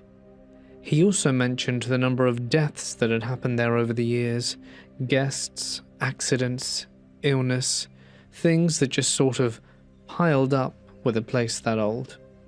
But the story that stayed with me the most was about a bride who had fallen out one of the upstairs windows on her wedding day. He didn't dramatize it, didn't try to make it sound scary, he just stated the facts. When I first started managing the place, my apartment on site was still being renovated, so they put me up in one of the upstairs suites temporarily. It was a beautiful room, but it had this large walk-in closet that always felt a little off. Inside the closet was a small old wooden door that led up to the attic. It looked like something out of a different era. Well, out of curiosity, we tried opening it a few times during the day, but it wouldn't budge. It felt like it had been sealed shut for years. But one night everything changed. I was in the room with my daughter. and my dog was lying near the foot of the bed. Out of nowhere, she started growling low and deep. Her fur stood straight up along her back, and she was locked onto the closet staring.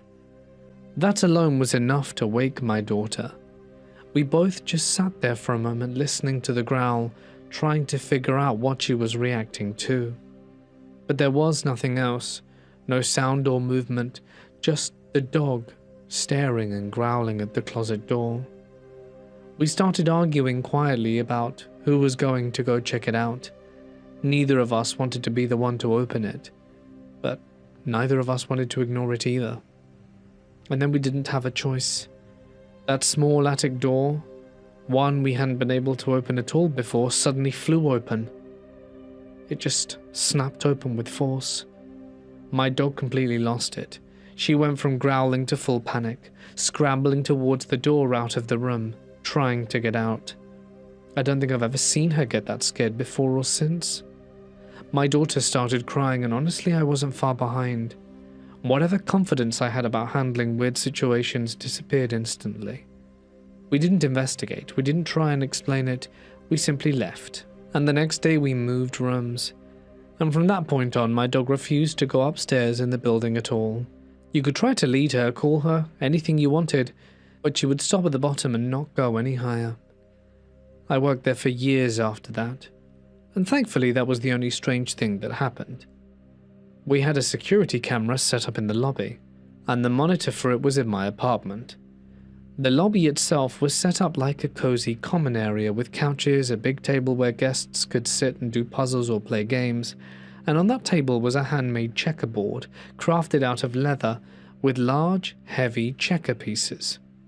At night, after the lobby was closed and completely empty, I would sometimes hear the sounds of pieces being moved, like someone was actually playing a game. More than once I checked the camera when I heard it, and every time the lobby would be empty. There were plenty of other little things over the years too. Unexplained noises, things slightly out of place that constantly felt like you weren't completely alone. But the one thing I can't explain is the bride. It didn't happen often. A figure near the window, the one she supposedly fell from. You'd catch it out of the corner of your eye sometimes, if you looked directly. She'd still be there, but only for a moment. Working there, you learn to function around things you can't explain. But there's always that underlying weirdness. I'm glad I no longer work there. My family moved into a massive old house when I was 10. A cousin of mine was supposed to help us move in. He'd always been kind of eccentric, but nothing alarming. The honestly strange part was how he behaved the moment we arrived. He stood in the doorway for maybe 10 seconds just staring into the empty hall. Then he muttered something about forgetting he had other plans and just left. After that, he avoided the house completely. Be it birthday, holiday, family dinners, he never came, and we always teased him about it, and we joked that he must have seen a ghost. Somehow the imaginary ghost ended up with a name, Daniel. The joke stuck. If something went missing, we always said Daniel took it. A door creaked at night, it was Daniel. It was just dumb, harmless fun. That is, of course, until my little sister began talking. As soon as she was old enough to form sentences, she began saying things that made everyone uneasy. She'd ask my parents to close her bedroom door at night because she didn't like the boy walking in the hallway. She described him casually like it was obvious. He walks slowly. He just looks at me. We brushed it off as imagination. Kids say weird things, right? And now the Daniel joke suddenly began to feel less funny. When I was about 14, my parents decided to rip up the newer flooring to restore the original hardwood. Anyone who's been to an old house knows that it means lots of work. We were sitting on the floor in the process when we uncovered yellow sheets and a small article about a boy named Daniel that had lived in our house decades earlier. The piece was short, almost clinical. It mentioned that he had developmental disabilities and that he died in an accident near the property. The room went quiet in the uncomfortableness. No one said anything. The newspaper was a creepy coincidence, though, given that for years we had an ongoing joke about the ghost's name. And it wasn't for a long while after that when we finally messaged our cousin and asked him why he was so weird about our house, did he tell us that the moment he went into the threshold, he got this awful feeling, and that he decided he wasn't going to go in.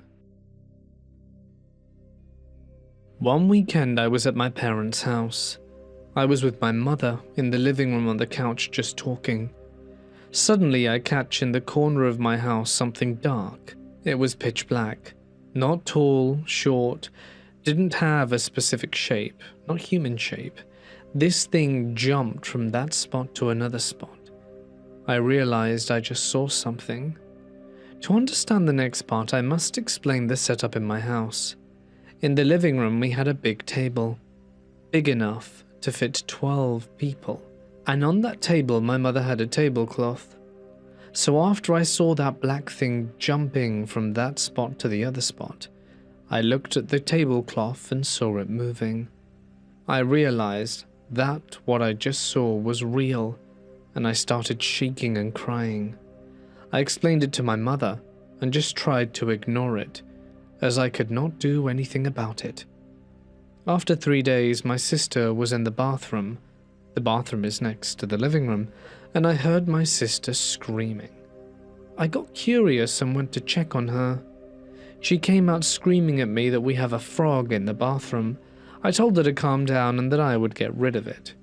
We grew up in the countryside, so I was used to frogs.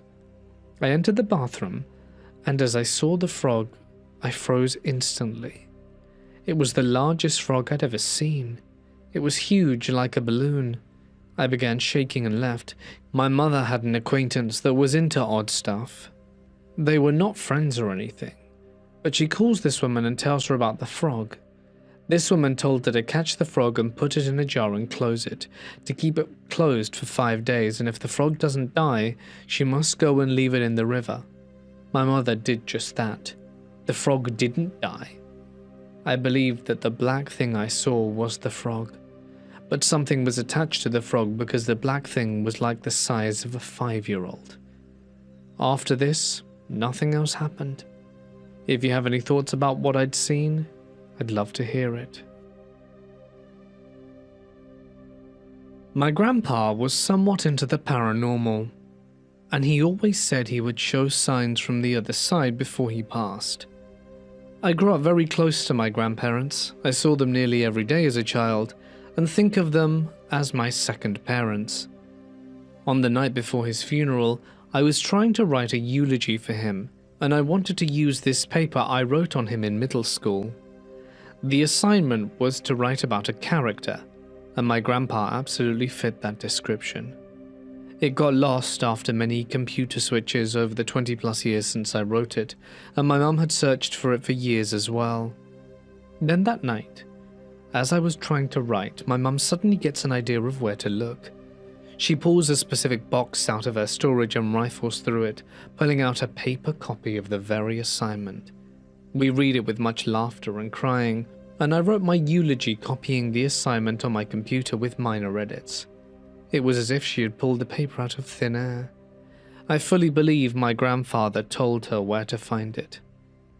Before I got married, I visited my grandparents' graves several states away with my husband and introduced him to them.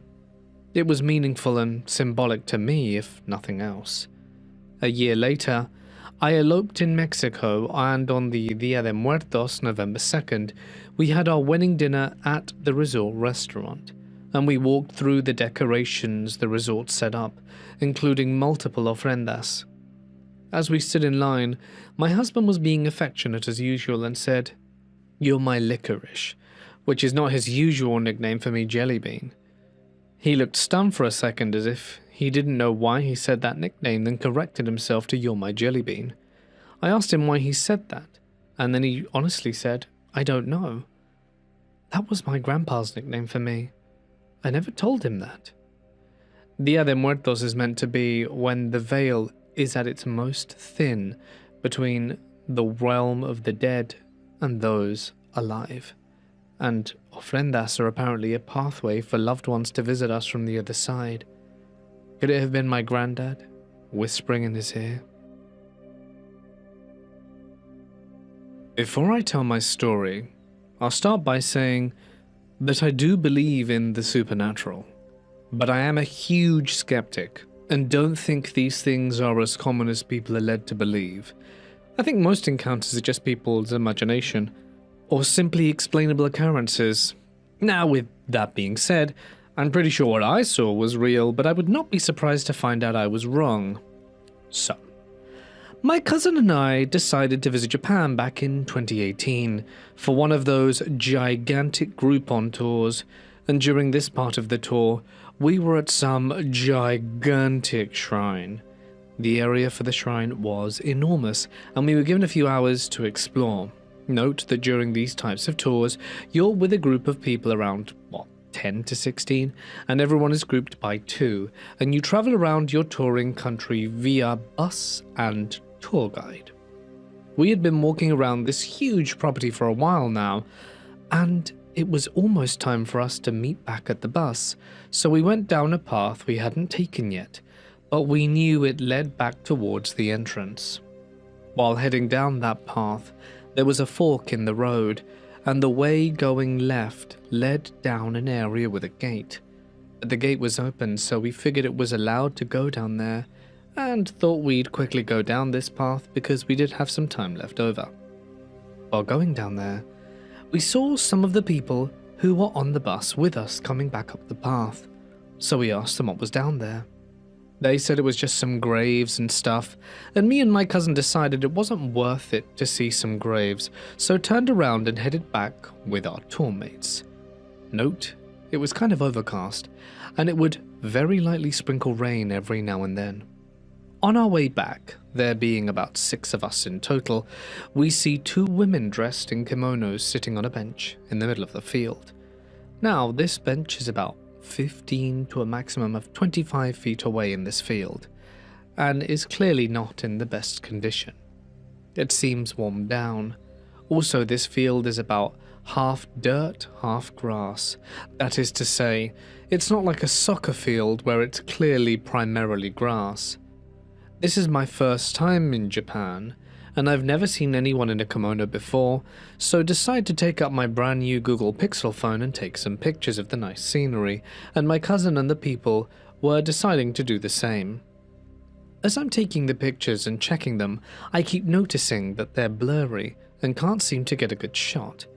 I mention this to my cousin, and she says the same thing is happening to her, and it's only their faces that keep getting blurred. It was the same with me, only the faces are blurred, and she was using the newest iPhone at the time. I made a comment about how it's kind of raining, so that's probably what caused it, and she agreed. Immediately after that, I hear one of the people we were with and his wife also complaining that their phones weren't taking pictures of the 2 women in kimonos, and they keep coming out blurry. This is when a chill went down my spine, because I told you in the beginning that I believe in the supernatural, but I'm highly skeptical of people's supposed encounters, and nothing like this has ever happened to me. But with that being said, I can't come up with a logical reason that these 4 people, 1 with a Google Pixel and 3 with iPhones, can't take clear pictures of 2 women about 20 feet away. Over the years, I keep trying to rationalize it, but I don't know, man. My dad is even more skeptical than I am about these things, and as soon as I told him this story, he instantly agreed that it might have been ghosts, because, in his words, those kind of things do happen out there. Also, the fact that what we thought only to be a shrine turned out to be a mass grave site didn't help matters. Before you ask, my cousin and I deleted the pictures because we both were kind of freaked out. So what do you think?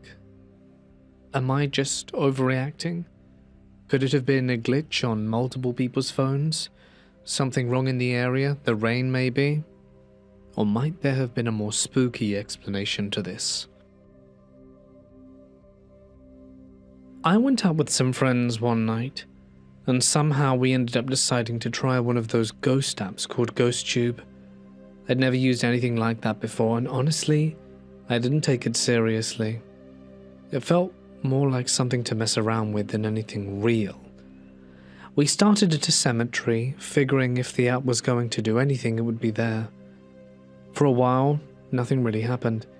Just a few random words popping up that didn't connect to anything. That actually made me more skeptical. It felt exactly like what I expected. After a bit, we left and got back in the car. And that's when things started to feel weird, because the app didn't stop. Even as we pulled away from the cemetery, it kept lighting up, going red, beeping, acting like it was still picking something up. At first, we laughed it off, assuming it was just glitching or maybe reacting to movement or signal changes. But then I pointed my phone towards the trunk of the car. It immediately went red. And that's when the mood changed. We started testing it, moving the phone around the car. The signal would drop back to normal until I aimed it at the trunk again, and every time without fail it lit up. At that point we started talking to it, not because we fully believed it, but because we were curious. The words it gave us didn't make anything better. Most of them were random, but a few stood out. Jeremy, you are annoying. That one actually made us laugh for a second out of nerves, but that kept going. Satan, niece, van, pathetic. None of it formed a clear message, but it didn't feel completely random either. It was just enough to make you start connecting dots. And after I dropped my fence off, I expected everything to go back to normal, but it didn't. I was alone parked outside my house and I checked it again and got the same result. As long as I pointed my phone anywhere else, nothing happened. But the moment I aimed it at the trunk, it lit up red again. That's when it really got to me. I got out the car and walked around it, scanning everything. Doors, windows, under the car, nothing. It only ever triggered when it was by the trunk. I started thinking about the car itself. I had bought it used, and before that, it had been a rental.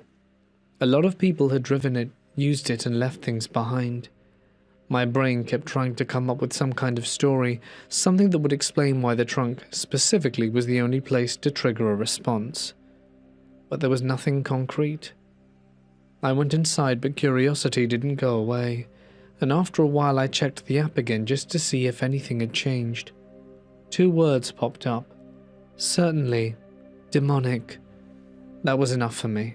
Whatever was happening, whether it was the app glitching or environmental interference or just my brain trying to make patterns of the randomness, I decided I had had enough and closed the app. And I haven't tried to communicate with it since. Has anyone else experimented with these kind of apps? My wife Jane and I had a true encounter at the Cecil Hotel in the 1980s. As a young married couple from New York vacationing in Los Angeles, California for several days without knowing its dark history. Now, the Cecil Hotel opened in 1924 downtown with 14 floors and many rooms, built first as a luxurious spot for wealthy travelers passing through. Due to the Great Depression, homelessness, and its spot near Skid Row, it quickly turned into a notorious hub for crime, people taking their own lives and mysterious deaths, earning nicknames like Hotel Death and the Suicide Hotel. That was when men and women down on their luck ended their lives there, often alongside folks with psychiatric issues and drug addictions, seeking others in the same mess, living rough inside. In 2011, it was renamed to Stay on Main to shake up the bad reputation tied to murderers, serial killers like Richard Ramirez, who stayed and killed nearby in 1985, Jack Unterwagen in 1991, and as recently as 2013, the Elisa Lam mystery. We checked into the front desk, not knowing any of the history. Not until we researched it later. The clerk handed us the key to room 13, but when we saw the number, we told him we were superstitious and both felt like it was bad luck straight off. So he took the key back and instead gave us the key to room 903 on a higher floor, saying it boasted a nice view of LA With that, the young bellhop grabbed our luggage and took it upstairs by elevator. One of two old Otis elevator company ones still running smoothly. That was when I remembered that this was the early 1980s, so most hotels used metal keys for rooms, not plastic cards that came later. We stepped into our room, 903, finding it small but nice looking overall, holding that 1930s vintage style. My wife Jane and I found the persistence of the older style pretty cool, since we appreciated vintage. The room felt nice at first, but we found it strange and kind of unsettling how the room came painted blood red with big, glowing, blinking lights already on when we walked in.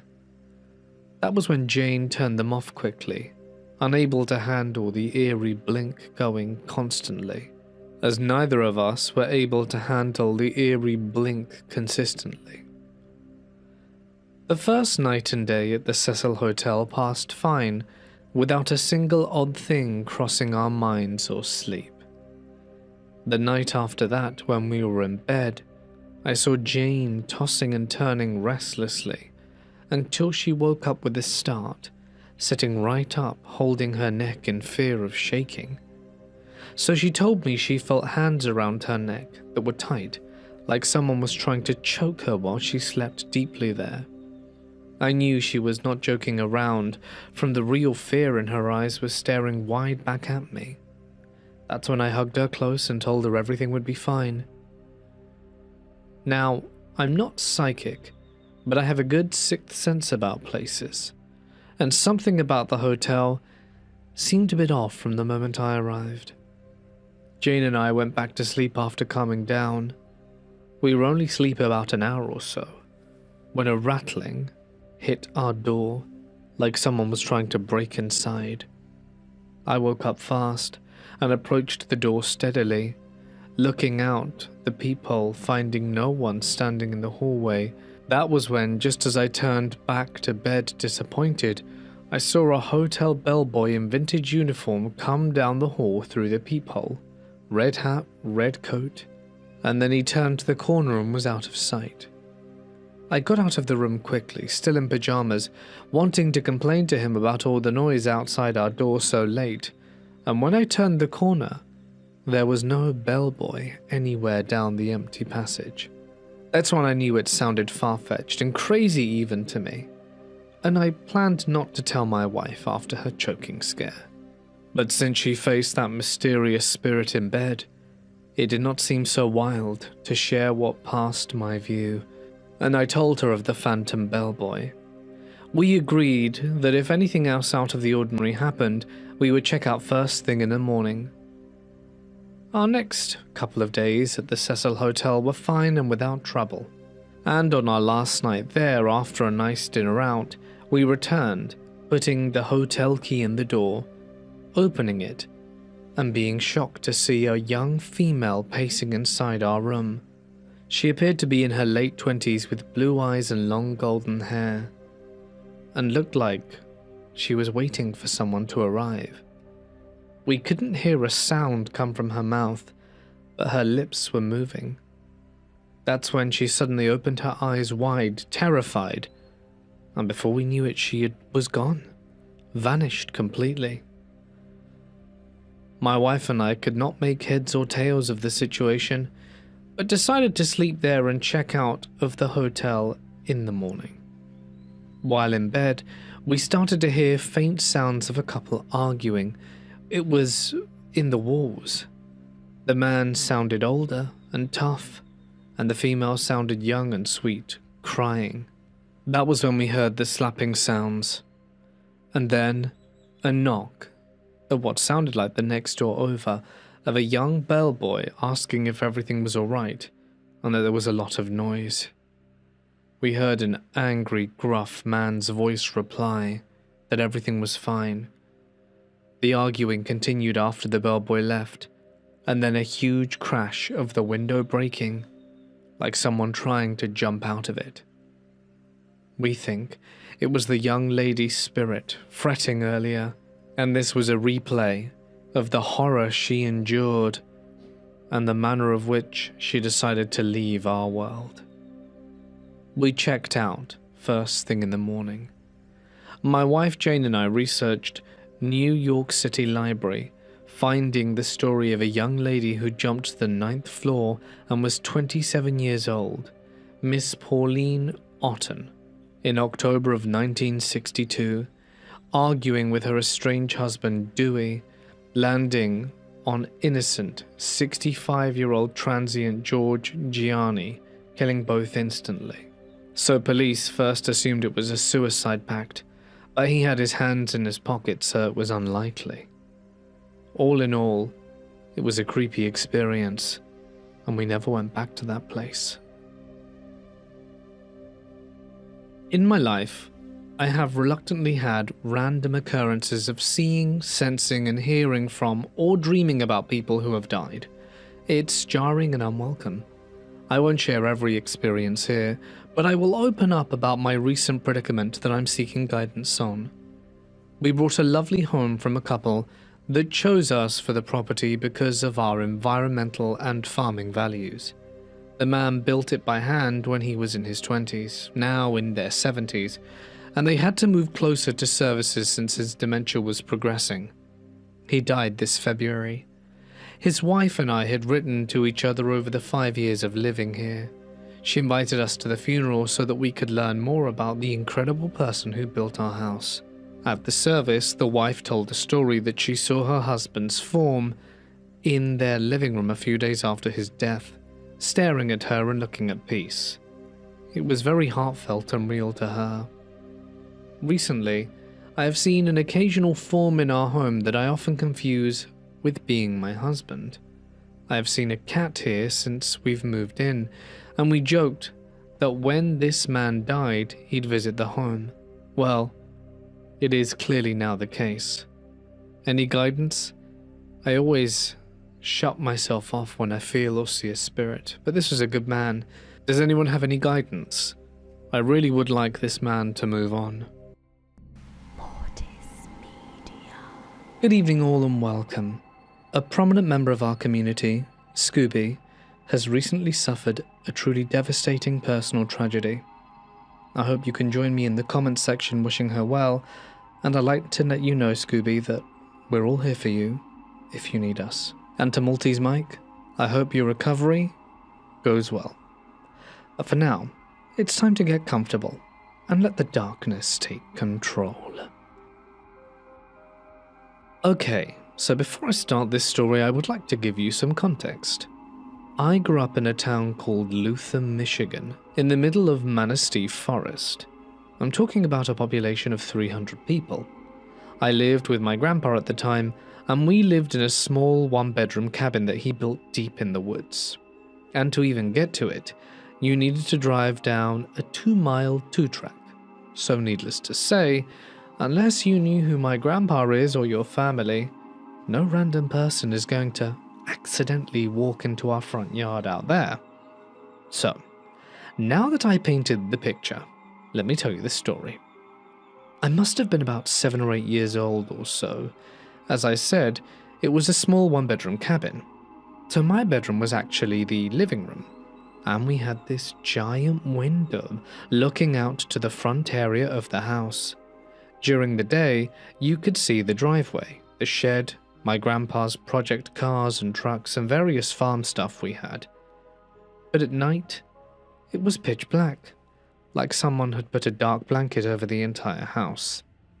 My bed was positioned right up against the window, so I'd be sleeping right next to this window. And as I said, it's a small space, so I'd curl up with my back against the window and fall asleep. Now, I was a pretty heavy sleeper as a kid, so I'd be out the whole night. Well, one night after I said my prayers and got ready for bed, my grandpa tucked me in and sat by the fire to read his Bible. Most nights he'd read his Bible till I fell asleep, then go back and go to sleep himself in his room. And this night was no different. He got into his chair, took out his Bible, and started to read, so I slowly fell asleep. I must have been asleep for maybe 3 or 4 hours when I woke up. My grandpa fell asleep in the chair, and my back was hurting, so I turned around on my other side. So now my face was staring out the window, and as I was just about to close my eyes and go back to bed, I swear I saw a silhouette of what looked like a man standing right outside the window. Keep in mind, it was already pitch black out there, so this means he would have to have been standing inches from the glass. At first, I thought I was seeing things, so I blinked a few times, and it was still there. I remember feeling super scared, and I don't move. Maybe I thought if I didn't move, whoever it was would think I was asleep and just leave. But the shadow didn't leave. And once my eyes adjusted, I could in fact make out a man with stubble standing practically right against the glass. I did not move. The man then drew down his face so it was level with mine, and looked right at me. I started crying so bad I was shaking in fear, and the noise woke my grandpa. When my grandpa got out of his chair, the man took off running into the woods. My grandpa came over and started to rub my back and asked what was wrong. I told him what I saw. Now, I had a rough childhood, and if I lied to anyone, I'd get my ass beat, so he knew I wouldn't make this up. My grandpa turned on the house lights, went into his room, and came out with a shotgun and went outside. He was probably outside for 10 minutes. But I can tell you, those were the longest 10 minutes of my life. He came back, and his face was spooked. My grandpa was a Green Beret in Vietnam. He doesn't scare like that at all. But I can tell you that he looked freaked out. He came over to me and said he'd stay out with me tonight and even let me watch TV all night, which he never let me do. And the whole night he sat facing the front door of the cabin, shotgun in hand.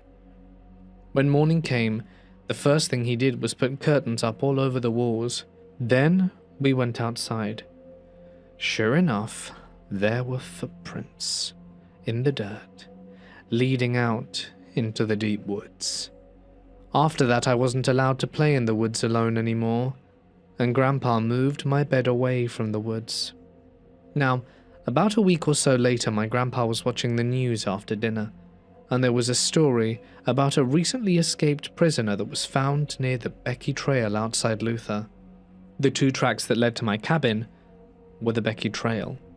He was hiding out in a hunting shack about a mile away from where we were.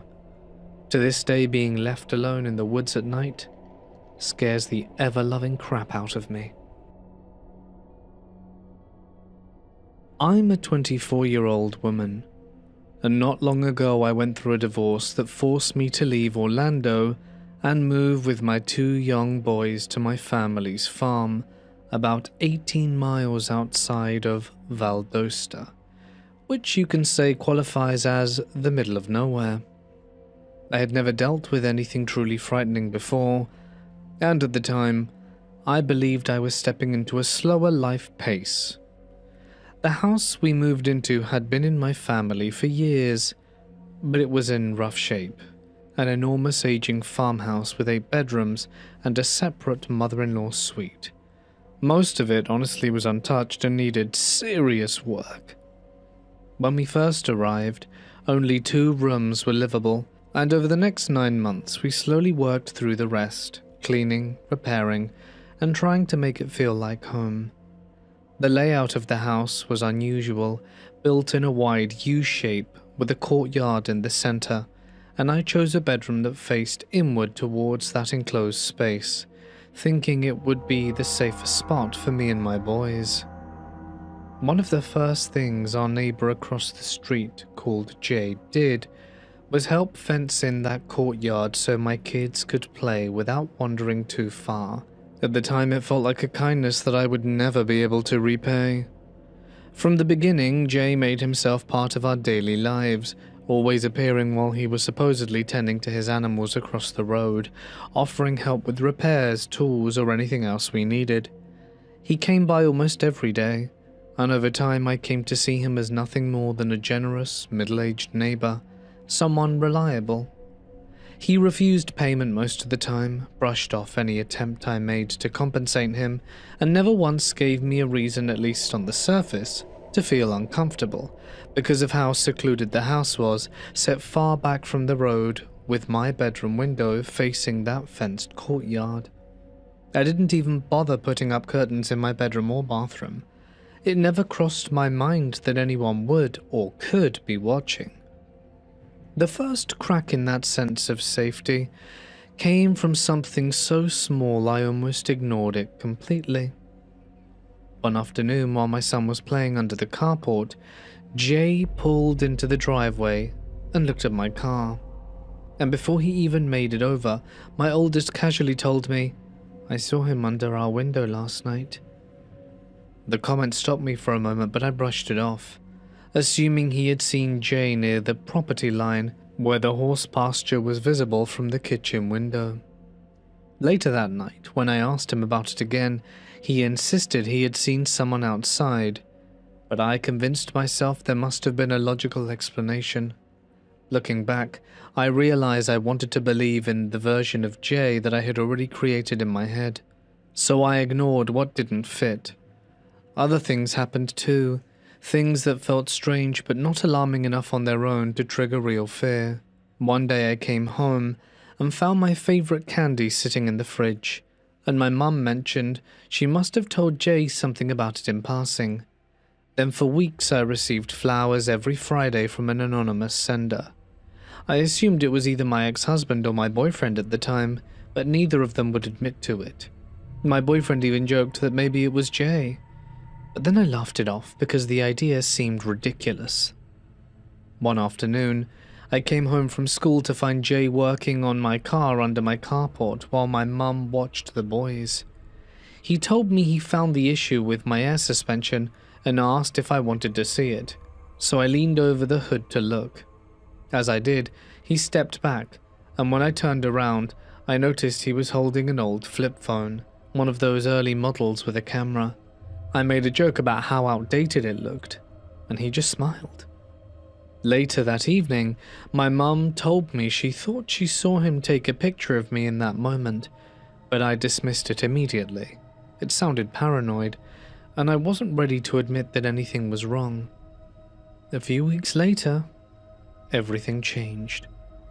I was mowing the courtyard, trying to get it under control after it had grown wild, and as I passed near my bedroom window, I noticed something that made my stomach drop instantly. Sitting just outside the windows and beneath my bathroom window were cinder blocks that hadn't been there before, positioned perfectly like steps. I can't explain how I knew in that exact moment, but something inside me changed forever, and every excuse that I had made for Jay over the past few months collapsed in on themselves. I called my friend and neighbor Josh, who came over immediately. When he saw the blocks, he didn't hesitate. He ran home, grabbed a deer cam, and mounted it to a tree facing my windows. It was still daylight around 3 in the afternoon, but neither of us felt right about waiting. That night, just after 6, I got home with my boys and started unloading the car, when suddenly I realized someone was standing behind me. I turned, startled, and saw Jay. He smiled casually and said he didn't mean to scare me, then mentioned he heard my mom was out of town. I knew he already knew that. Small town and social media made sure of it, but hearing him say it out loud made my skin crawl. He told me to call him if I needed anything, especially if I got scared. I nodded, trying to stay calm, and got the boys inside. Later that night, after the kids had fallen asleep in my bed, I went into my mum's room to watch TV and decompress, texting my ex about the boys and a show that I had missed. At exactly 9:02 p.m, Josh called me. His voice was urgent, and the first thing he asked is if my boyfriend was over. When I said no, he told me there was a man outside my window and that the deer cam had just captured him. That's when everything inside me went ice cold. Josh told me not to panic, that he was already driving up and that I needed to meet him on the opposite side of the house. I hung up, forced myself to move as quietly as possible, and walked to my bedroom where my boys were sleeping, and gently scooped them up. The moment I stepped back into the hallway, I ran. I didn't look back. I just ran through the house and out the other side until I reached his truck. And we stayed there until the police arrived. The camera had captured images from 9:02, 9:22 and 9:30. He had been standing outside my window for nearly half an hour waiting. Behind the house stretched a massive produce field with a narrow tractor path leading in and out. And when officers searched the area, they found evidence of where he had been parking. But of course, he was already gone. I showed them the photos and identified Jay. He was arrested at 2 a.m. When they searched his phone, they found 9 months worth of pictures, hundreds of them, of me.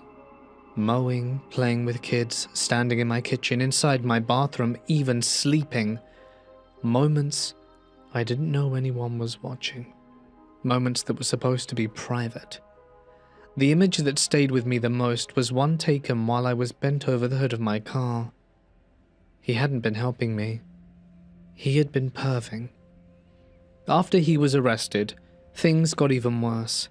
Within a week he was released on bail, and not long after that he walked into the post office where my mum worked and calmly told her he had found my dog, Ollie, dead, shot in the head, and that he had already buried him for me.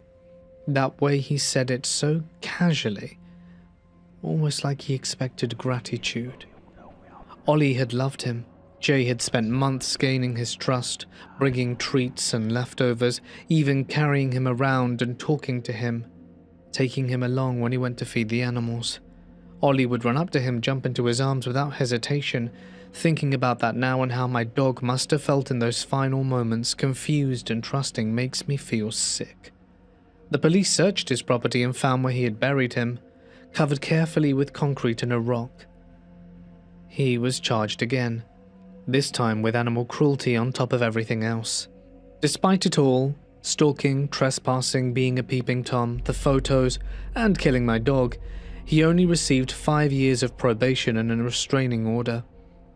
But in a small town, word spread fast, and while the community shunned him, shaming him, and cutting him off, even forcing him to avoid local places, none of that changed the fact he still lived across the street. I stayed there for 3 more months, surrounded by friends who took turns sleeping at the house, and who bought me protection, and made sure I knew how to use it. But honestly, the feeling of being watched never went away. It got to the point where I just packed up and left, and moved to Fort Walton Beach, putting as much distance between myself and that place as I could. Even now, what haunts me the most isn't what he did. It's how easily he became someone I trusted, and how normal he seemed while he was quietly invading every aspect of my life. I can't help but wonder, how many things did he see? How much of me that I didn't want to share with the world did he steal from me without my consent? To quote the children, it gives me the ick, and I never want to go back. This happened back in 1982, during a stretch of early winter that felt colder and quieter than usual, even for rural Maine. My cousin and I had made plans to head north on the Canadian Pacific Railway during the first week of deer season, since at that time the season opened earlier, above the tracks than it did further south. It was something we had been looking forward to for months, a chance to get away from everything and spend time deep in the woods, where the only sound came from the wind, wildlife, and the occasional distant echo of a train. We were driving along a long, isolated road that ran between Bingham and Abbott, a stretch of roughly 25 miles that felt like it existed completely outside the rest of the world. Even back then, there were no houses or gas stations or signs of life for miles in either direction. It was still dark when we set out that morning. About halfway through that stretch, we noticed something ahead of us that immediately felt out of character. There was a small, narrow beam of light, shining straight upwards from the center of the road, like a thin column cutting through the darkness. At first, it didn't even register as a flashlight because it was positioned so perfectly upright that it almost looked staged, like it had been placed there for someone to find intentionally. As we got closer, we realized, in fact, it was a flashlight, sitting upright in the middle of the road, with its beam pointing directly into the sky. My cousin slowed the truck down, clearly intrigued, and said he was going to stop and get out to grab it. Something about that idea immediately set me on edge in ways I can't explain. It wasn't just that it was strange to find a flashlight in the middle of nowhere, it was how deliberate it looked, like it had been placed there for reasons we yet didn't know. I told him not to stop the truck. I said if he really wanted it, I could just open the door and grab it as we rolled by slowly, but without ever fully stopping. And after a brief hesitation, he agreed, probably sensing that something about the situation felt off, even if he didn't want to admit it outright. As we eased past the light, I leaned out of the passenger side, keeping one hand braced against the door while I reached down and grabbed the flashlight in one quick motion. The moment I pulled it, I shut the door, and my cousin accelerated, and that's when we saw it.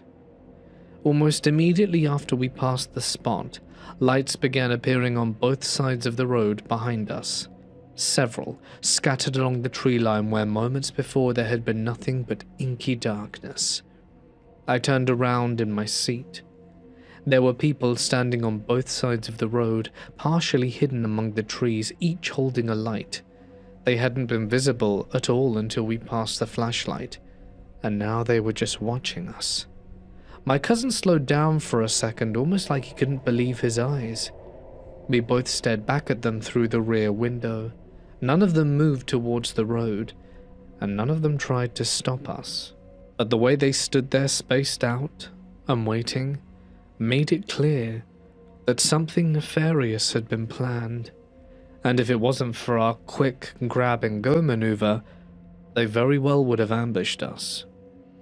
And then, just as quickly as they had appeared, they began to fade back into the woods, as if they'd never been there at all.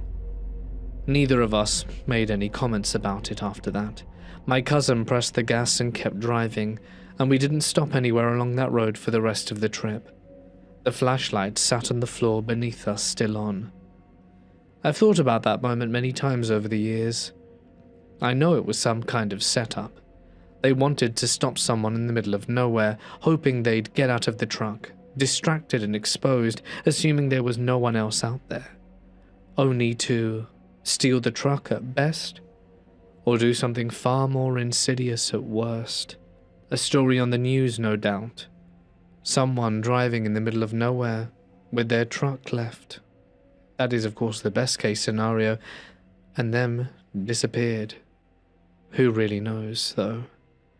I'm glad we never got to find out. I grew up in a rural area near the border, and this was back in the late 80s, and there were still checkpoints and patrols scattered around the countryside at that point, and it was for that reason that certain parts of the land always felt weird. One of our back fields, about half an hour walk from our farmhouse, was one of these places. The fence back there was always getting damaged. Sometimes it looked cut, other times just pulled apart. My father sent me out one afternoon to fix it before we moved cattle in, and I remember whining about it the whole way, more annoyed at the walk than anything else. When I got there, I saw the break right away. Near the far corner on the other side of the fence was our neighbor's land, and sitting in it was an old abandoned hay shed that no one had used for as long as I could remember. As I started fixing the wire, I heard a low, muffled sound coming from the shed. At first I thought it was an animal, maybe a sheep stuck inside, or something caught in the debris. The sound didn't stop though. It wasn't random, it had a rhythm to it. So I climbed over the fence and walked towards the shed. The hedges around it blocked most of the light even in the afternoon, and the inside was dim. But one side of the shed was open. I was afraid to get in because the air itself was rancid in there, and when my eyes adjusted, I saw someone standing in the far corner with their back turned to me. Whoever they were was wearing a white shirt and a dark skirt, and had long, black hair. She was moving, but not walking. It was like shifting in place with repetitive movement, like pacing without going anywhere. And the sound that I had been hearing was coming from her, this constant mumbling. I froze on the spot. I felt like I shouldn't have seen this. I had stepped into something I wasn't meant to witness. But I didn't say anything. I was transfixed staring at her. Then the mumbling stopped, and the movement, and I don't know how to explain it, but at that moment, she was aware of me. I turned and ran. I don't remember climbing the fence, just being on the other side and running all the way back to the farmhouse. My father didn't believe me at first and said it was my imagination and that I'd worked myself up over nothing. But I must have been shaken, or at least looked it, because after a while he agreed to come back with me. He brought a flashlight and a hammer, and we walked all the way back up. Of course, at this point the shed was empty, with no sign of anyone ever being there. But when my father shone the light across the dirt floor, we both saw the marks, and they weren't footprints. No, hoof prints. Impressions in the dirt, like someone had been standing there for a long time. We left quickly after that. My father didn't say much on the walk back, and whenever I bring it up now, he still insists there was nothing there. My grandma says it could have been a banshee. My girlfriend and I took a 2-week road trip last year and backwards camped and hiked the whole time. I'm also a girl, so we're two 20-something-year-olds out on the road. We got to one free campsite in the middle of nowhere, and we were the only people there, which wasn't unusual, so we took the first spot and set up. While we were making dinner, a couple pulled in, drove past us, and headed towards the back of the campground. No idea how far back it went. About 20 minutes later, they came back and flagged me down. The girl looked uneasy, like she was trying to play it off but couldn't. She asked if we'd been back there. I said no. She told me it looked like a massacre, bones everywhere, and asked if they could take the spot next to us. I said sure. For a moment it actually felt better knowing someone else was there. They stayed maybe 2 minutes, looked around, got back in their car, and then left, without another word. I told my friend what she had said, and right then we both noticed a huge femur bone lying almost at our feet. It looked like a cow bone and quite old, but still, instead of taking that as a sign to leave, we decided to go check it out. About 100 yards back through the winding campsite we found it. Carcasses everywhere, some scattered, while others were still mostly intact. There was a pile that looked like fox fur and another deer body still inside a trash bag. It didn't make sense at first, but later we figured out it might be a place where roadkill gets dumped. Still, standing there it didn't feel all that normal. So many bodies in one place. We decided that that would be enough for the night, so packed up and left. The second campsite was even deeper in the middle of nowhere. We drove for about an hour without seeing a single car. There were no houses or lights on these old country roads, and the sun was already starting to set. Eventually the road turned to dirt, and we crossed a cattle gate and saw a national park sign. It felt like a relief. At least it was something official. The map said the campsite was about 2 miles in. I turned off and started up the road. It quickly got rough. The brush on both sides thickened, dead and grey, pressing in closer the higher we climbed. The road was full of rocks and trenches, completely wrong for the car we were in. A low-clearance Ford Focus that had absolutely no business being there. About 1/4 of a mile in, we got hung up on a rock. The underside scraped hard, loud enough to make both of us freeze. There was no room to turn around or space to back out, so we kept going, but it only got worse. Every few feet the car would scrape again, stutter, struggle forwards, and the sun disappeared behind us and the road seemed to get narrower and darker.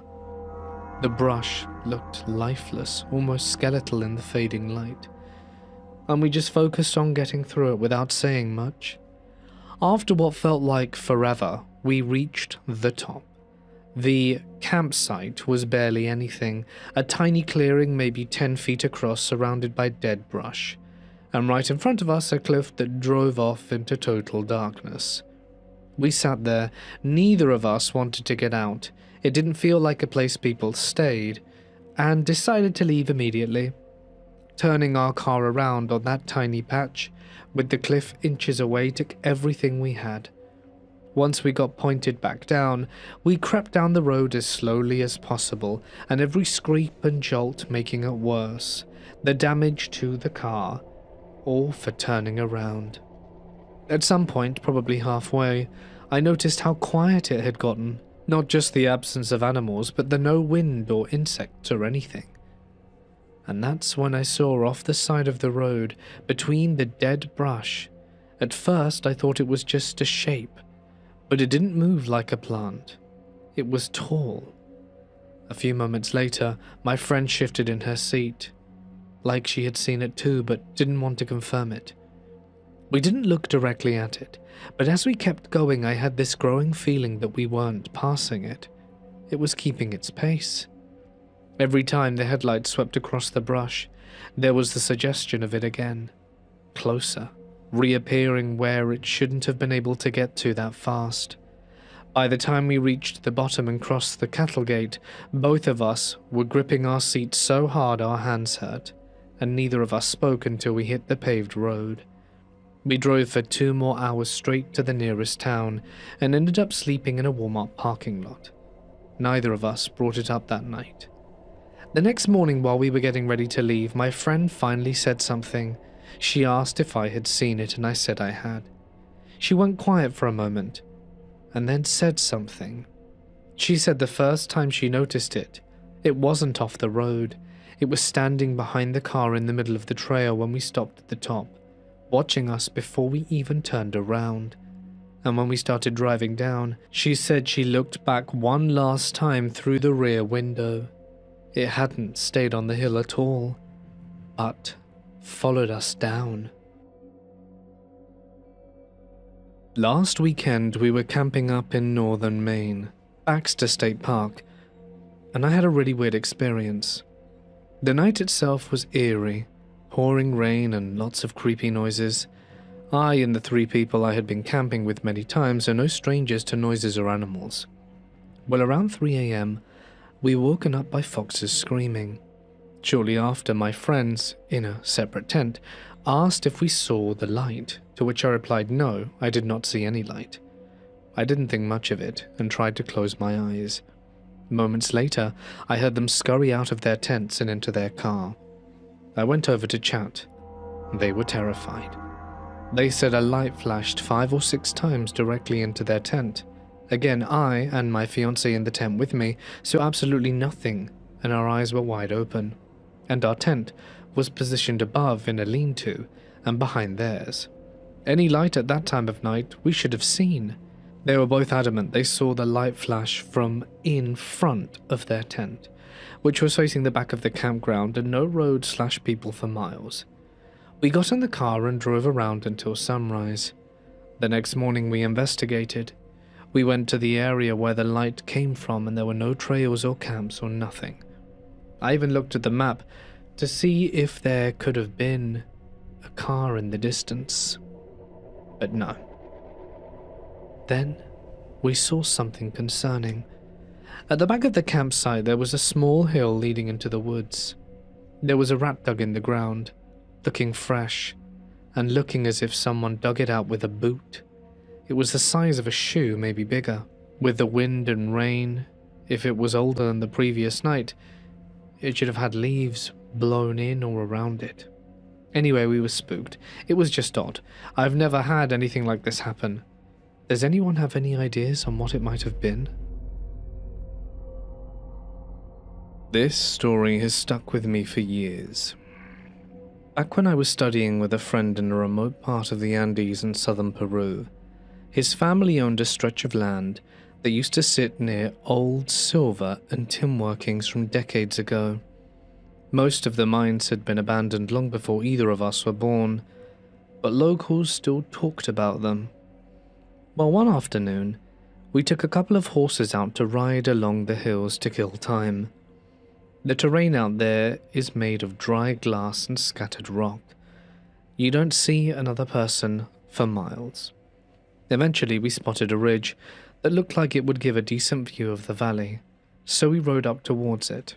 And that is when we found the mine. It wasn't marked or fenced off, just a jagged opening in the earth, half hidden by collapsed stone and brush. It turns out there were multiple entry points, and of course, we went in. Inside, it branched into narrow tunnels and uneven chambers. Some dropped off into darkness, while others curved out of sight. We were messing around, exploring, until we came to a different section. At the back of one passage, the ground opened up. To our left was a vertical shaft that dropped at least 40 meters straight down. Even with what little light we had, we could barely make out the bottom. To the right, there was a shallow pit filled with loose stones and debris.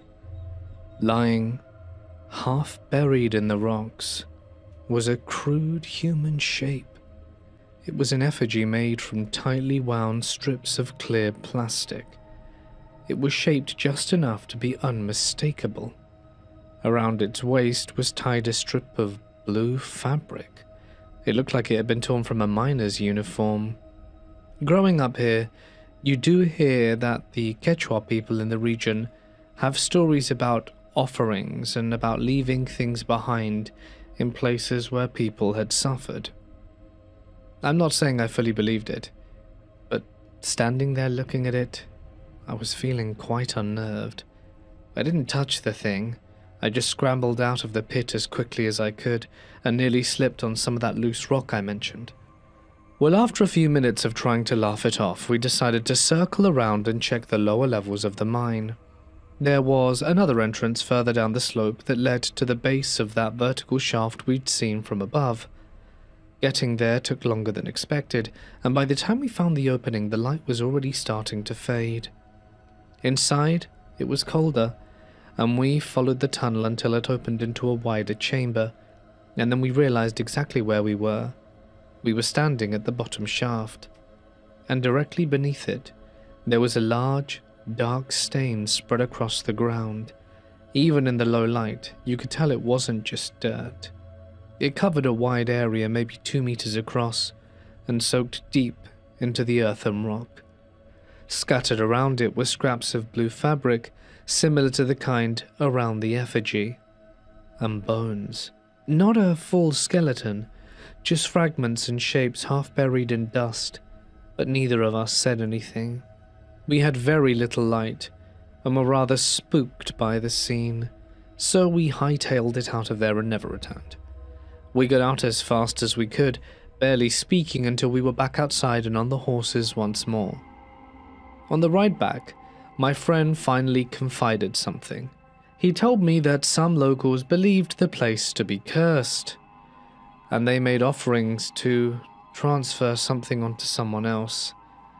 I am confident this is the result of someone being killed and disposed of, or someone killing themselves due to their superstitious beliefs. Like, I am cursed, therefore I will/must die. Considering this area still had wildlife making its way through it, I can undoubtedly be sure that they would make quick work of cleaning up the body after the deed. But make that what you will. This happened a few years ago when my family and I traveled out into the rural areas surrounding Lviv. We were trying to find the small village where my grandfather was born. It was a place that hardly showed up on any of the old maps. While the further we drove, the emptier everything became. Paved roads turned into dirt paths, houses grew sparse, and eventually it was just open land stretching in every direction. At one point we stopped near a wide, empty field to walk around and try and get our bearings. It looked completely ordinary. Flat land, uneven ground, patches of grass and dirt. Nothing immediately stood out. We spread out a bit, wandering without thinking much of it, and that was when I tripped. I caught my foot on something and stumbled forward, annoyed, assuming it was just a root or rock sticking out the ground. But when I turned around, I saw it clearly. A rubber boot, half buried in the dirt at an awkward angle. It looked like it had been there for years. I pointed it out to the others, and at first it didn't seem like a big deal, just trash. But then I told everyone to look around. And it wasn't just one. There were shoes everywhere. A boot here, a worn sneaker there. The longer you looked at the landscape, the more you started to notice. Half buried across the entire field, scattered without any pattern, were hundreds, if not thousands of shoes. It didn't make sense. There was no house nearby, no dump site, no reason for this many shoes to be out here, let alone partially buried. That's when one of the older locals who had been helping us navigate earlier said he hadn't walked far into that field, just stood near the edge and told us not to go any further. At first we assumed it was something simple, like unstable ground, but then he explained that people from nearby areas knew about the place, and during certain periods or conflicts, prisoners and undesirables were taken there and never returned. There were no graves or markers, but he didn't go into detail about what happened there, and he didn't have to. Because once you hear that, you start noticing things you didn't before. How some shoes are positioned like they were slipped off in a hurry, how others were still paired side by side, and how certain parts of the ground looked more uneven. We didn't say much after that. No one really spoke as we walked back to the car, and even on the drive back we stayed quiet. I remember looking back one last time before we left. The field just looked like an ordinary field, and I think that's what made it worse.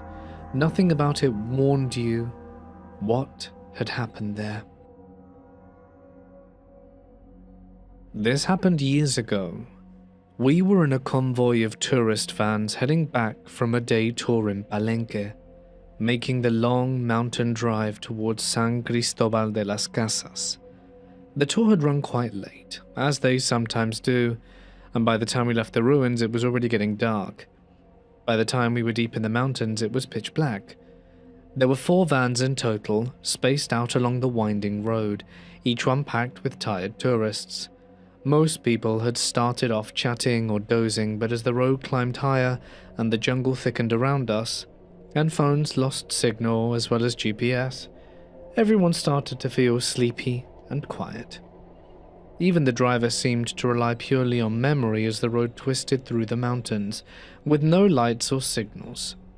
Inside our van were 5 of us near the back, including a couple of Italian tourists who had been excited and talkative all day.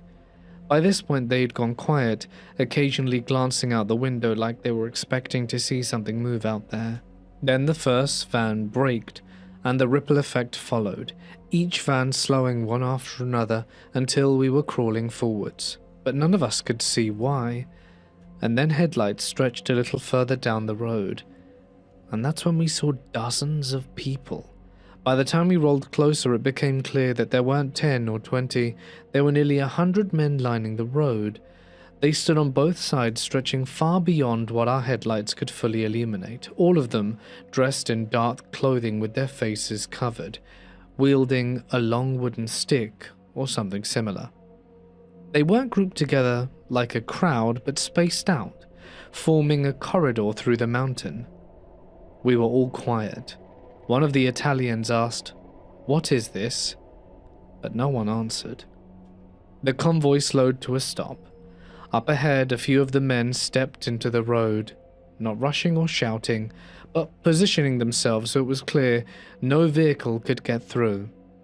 The first van came to a halt, and then all of us did.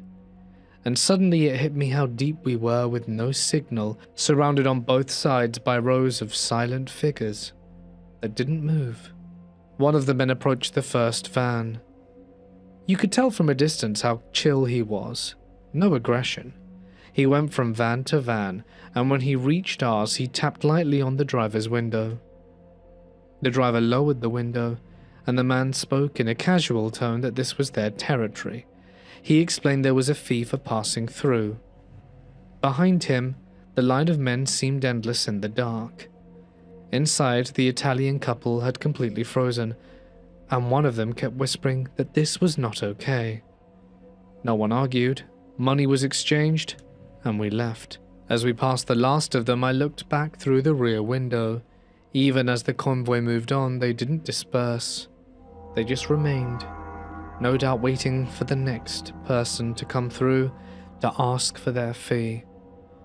But all the same, meeting them in the darkness like that, lots of men who could very easily do anything they wanted to any lonely passengers in the middle of nowhere, you feel very, very small and vulnerable. Be careful when you go to Palenque. I was about halfway home, cutting through a stretch of backwoods highway I'd driven 100 times before. It was a long, dead straight 2-lane road that sliced through open farmland. There were no streetlights or houses. Picture this, fields and trees on either side, and that's it.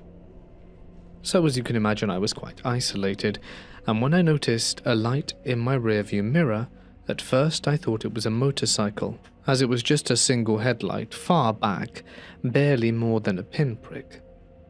But even from that distance, something felt off. The road, as I said, was perfectly straight, so I could track it easily, and it was closing the gap very quickly. I checked my mirror again maybe a second later, and it had already gained an insane amount of ground.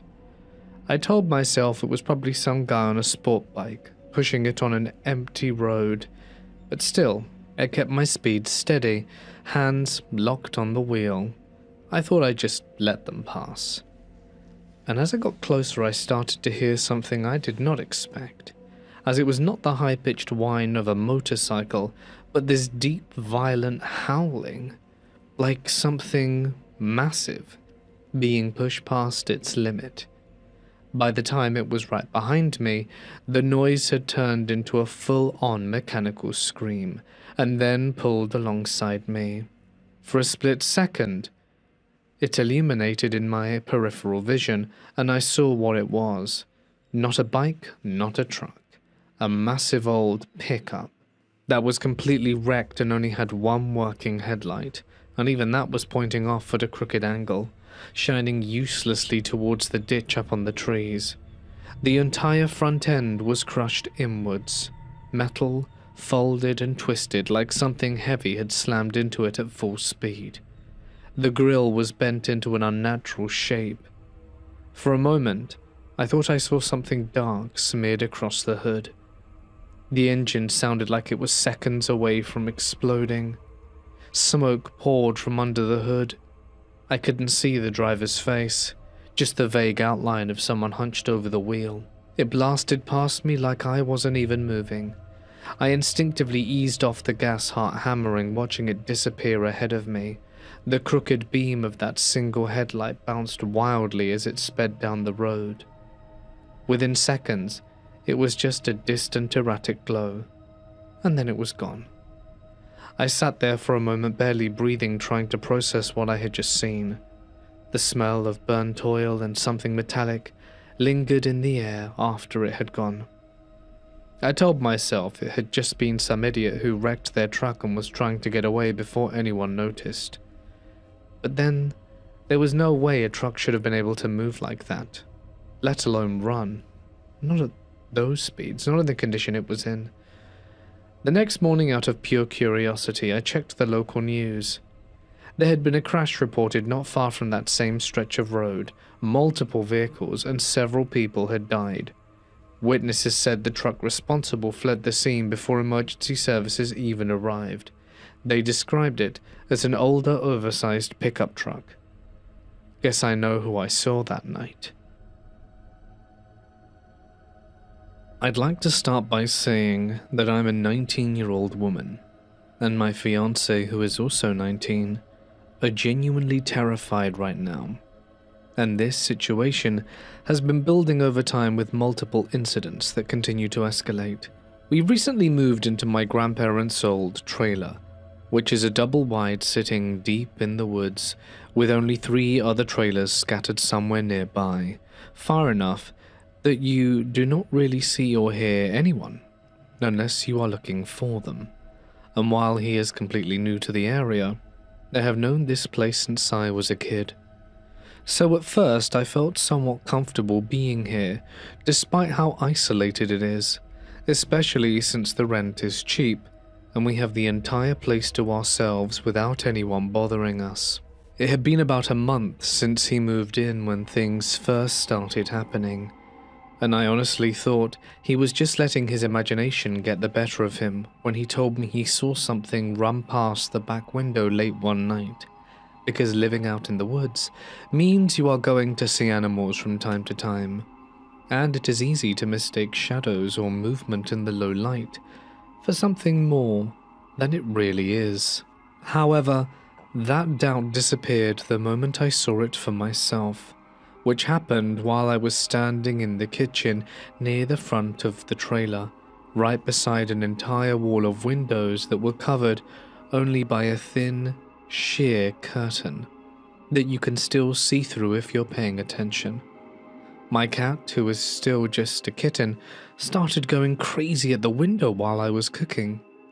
I initially ignored it, because she gets worked up over anything that moves.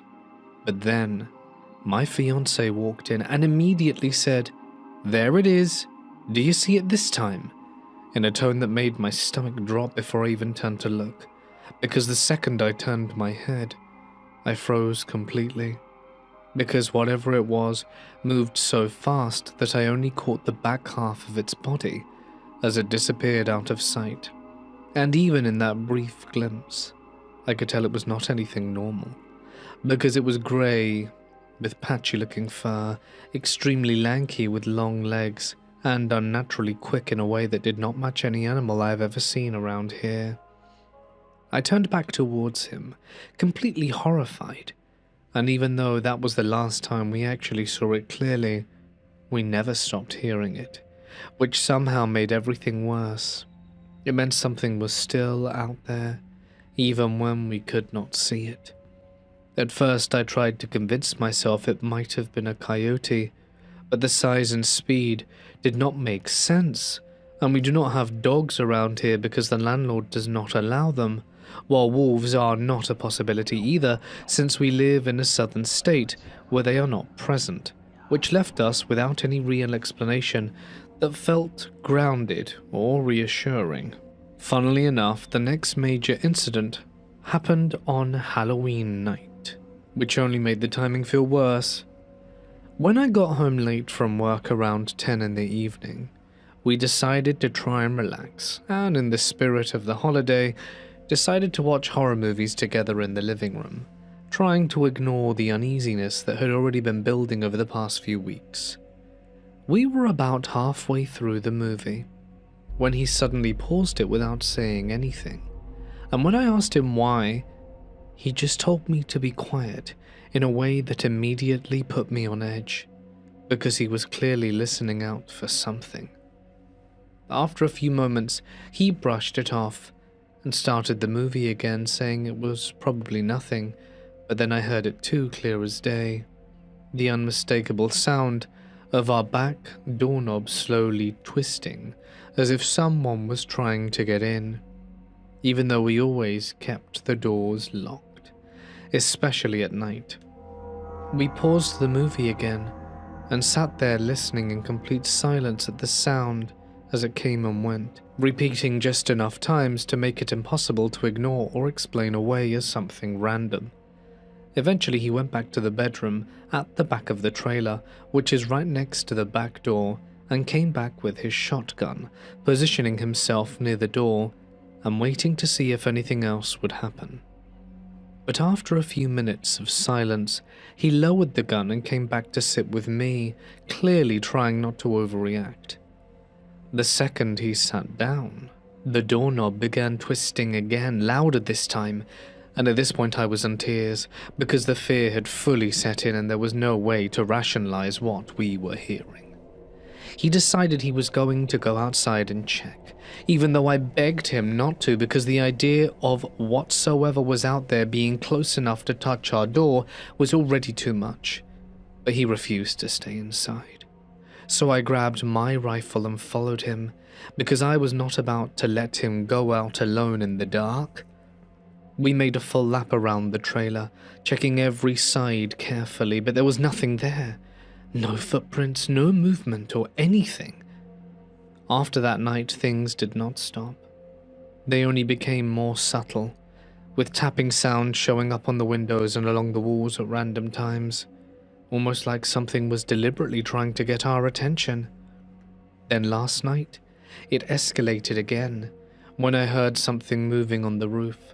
And since we have a tin roof, any movement up there is loud and impossible to miss, which meant something with enough weight to make noise was walking above us while we were trying to sleep.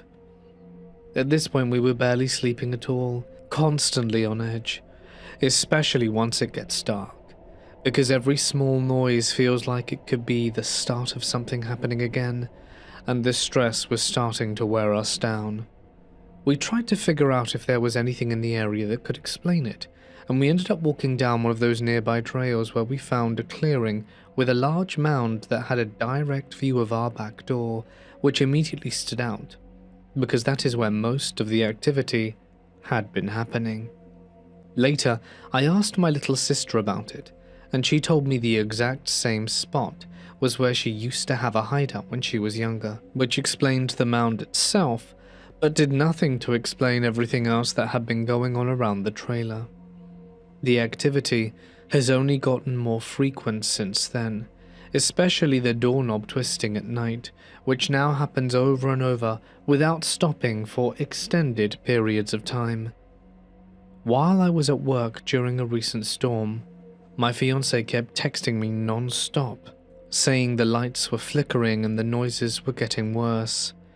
And even after the storm passed, the doorknob continued to move, like someone was still out there trying to get in. On top of that, there have been moments inside the trailer where we cannot explain either, like when I clearly heard him call from me from another room, only to find him sitting with all his friends on a game, all of them confirming he hadn't said anything at all. He also mentioned hearing whistling that he thought was coming from me, even though I cannot whistle, which only adds to the confusion and fear, because it means whatever is happening is not just outside anymore, or at least not staying outside. We have started looking into getting cameras so we can finally see what is actually going on. This happened about 40 years ago. I was in love with motorcycles. I had always dreamed of owning one. Me and my friend decided that when we were 17, we were going to get our very own. And we both did. We worked all summer, saved up enough money, we already had some in the bank from before, and we got our very first cycles. Well, what do you know? That within 2 weeks of owning his, he has a catastrophic crash and is no longer with us. And that's how I lost my best friend from my childhood. Now you'd think something like this happening to me would deter me from riding my bike, but you're forgetting that I was 17 and thought I was invincible, despite what happened to my friend. So anyway, I was driving late in the evening. It must have been around 7, just getting dark. That annoying time of day when the last vestiges of sunlight are partially illuminating the sky that is slowly being swallowed in darkness, and headlights at that time I find come on, but it can make it hard to see. So anyway, there was me, looking all cool in my bike, hair whipping behind my head, driving my bike. For context, I was in the absolute middle of nowhere. I was coming from a rather large town and heading to my home out in the boonies. My parents lived quite remote. This was one of the perks of having a bike. I now had the freedom and flexibility to go where I pleased, when I pleased. And bikes were cheap, at least. They were 40 years ago. So anyway, picture me on this country road. I was just turning in and started making my way forward when I must have twisted my head, looked at something that distracted me for just a split second. Well, around this country lane comes a car, and within about 1 second, I realized too late that there's going to be a collision. And a collision there is. The person either doesn't see me or didn't have enough time to react, but they slam into me and I get thrown off the bike onto the bonnet and land on the floor. My bike gets thrown to the ditch and I lay there crumpled on the grass on the side of the road for I don't know how long. The person never stuck around. They left me for dead or injured, and I don't know who they are, but I'll never forgive them for that. I woke up and it was pitch dark. Remember, this was in a time before cell phones were a thing, and so studying my surroundings with pain all over my head or body, I am a bit disoriented and do not know what to do. I look around, and there's one solitary streetlight illuminating a small patch of grass nearby in an orange haze. The light doesn't illuminate the ditch, so I can't see my bike very well. So with my hands I try and make my way down, slip, fall on my ass, and grab my bike. I try and pull it up, but immediately noticed that it was broken, with several parts now detached. I could no longer remember which specifically. Point being, the bike was now inoperable, and there's no way I was going to be getting home with it. I didn't really want to drag it all the way home. I still had a hell of a walk to go, and it was pitch black. I roughly knew my way, but I had no way of contacting my family to let them know this had happened to me, and I was quite sure I should probably go to the hospital, seeing as my head was feeling like it had been hit by a large stick repeatedly, and I had bruises and cuts all over my body. I get my bike and the adjoining pieces and hide them in a bush behind the road, hoping that by the time I can recover it, it hasn't been stolen. And then I start making my way, meandering through the wood. I go to where the streetlight is and look around. I know there aren't houses for a while, but I start making my way in the general direction of my home. As I'm walking, my head is feeling worse. I'm feeling faint, thinking I might have internal bleeding or something, and starting to panic in my stupidity. How could I have been so stupid to think I wanted to use a bike after my friend literally died a month ago is beyond me. The inescapable idiocy of youth, I suppose. To cut a long story short, I walked for about an hour or more, got completely lost and had no idea where I was or how to get home. It was dark, there was barely any moonlight, and I sat down on the floor and started to weep. I had never felt so pathetic and vulnerable in my life. After a few minutes of crying, I got up, and crying still, I kept on walking. And that is when I saw a light in a window. I didn't know where I was, and I didn't care whose it was. I approached that light until I came upon a small house. I went around and found the door and knocked, and thankfully, an old woman answered the door. Now, it being the countryside, I knew most of the people who lived around, but I had never seen her. She asked what was wrong, and I told her that I had just crashed my bike and that I really needed some help, or a telephone preferably. She told me she didn't have a telephone, but she could definitely see to my head, cuts and bruises, and took me inside. She gave me soup, which I ate very happily. The house was very old on the inside and looked like it hadn't been updated in years, and it was still quite dark. She told me to sit on the sofa, and it was there that I passed out. When I woke up, it was morning, and I felt slightly awkward being in a stranger's home that I didn't know. but something about it now seemed different. As I said, the house definitely had that old feel to it, but now it looked abandoned. I looked towards the table where I had had my soup and the bowl was gone. The place looked kind of creepy, like it hadn't been lived in or used in a long time. I got up off the sofa, which looked like it had been covered in dust and dirt, and feeling slightly creeped out, started to look around the place. It was a 2-bedroom shack, is the best way to describe it, or modest home, I could say. I looked around. The old lady wasn't here. There was one door, which I knew was the door to what must have been the bedroom, and knocked gently on the door. The taps echoed in the room. I waited and heard nothing, and then I said, "Excuse me," and knocked again, and was met with no reply.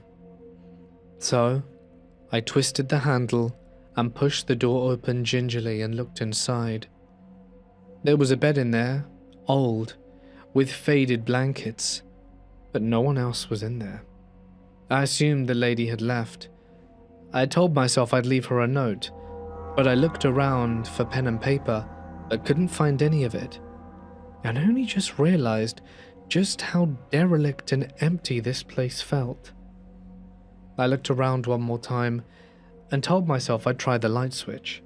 There was definitely illumination last night, but now it was unresponsive, like there had been a power cut or the electricity had been cut off.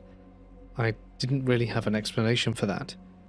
So, after finding no way to leave my message, I decided to just leave it be, and walked out the front door.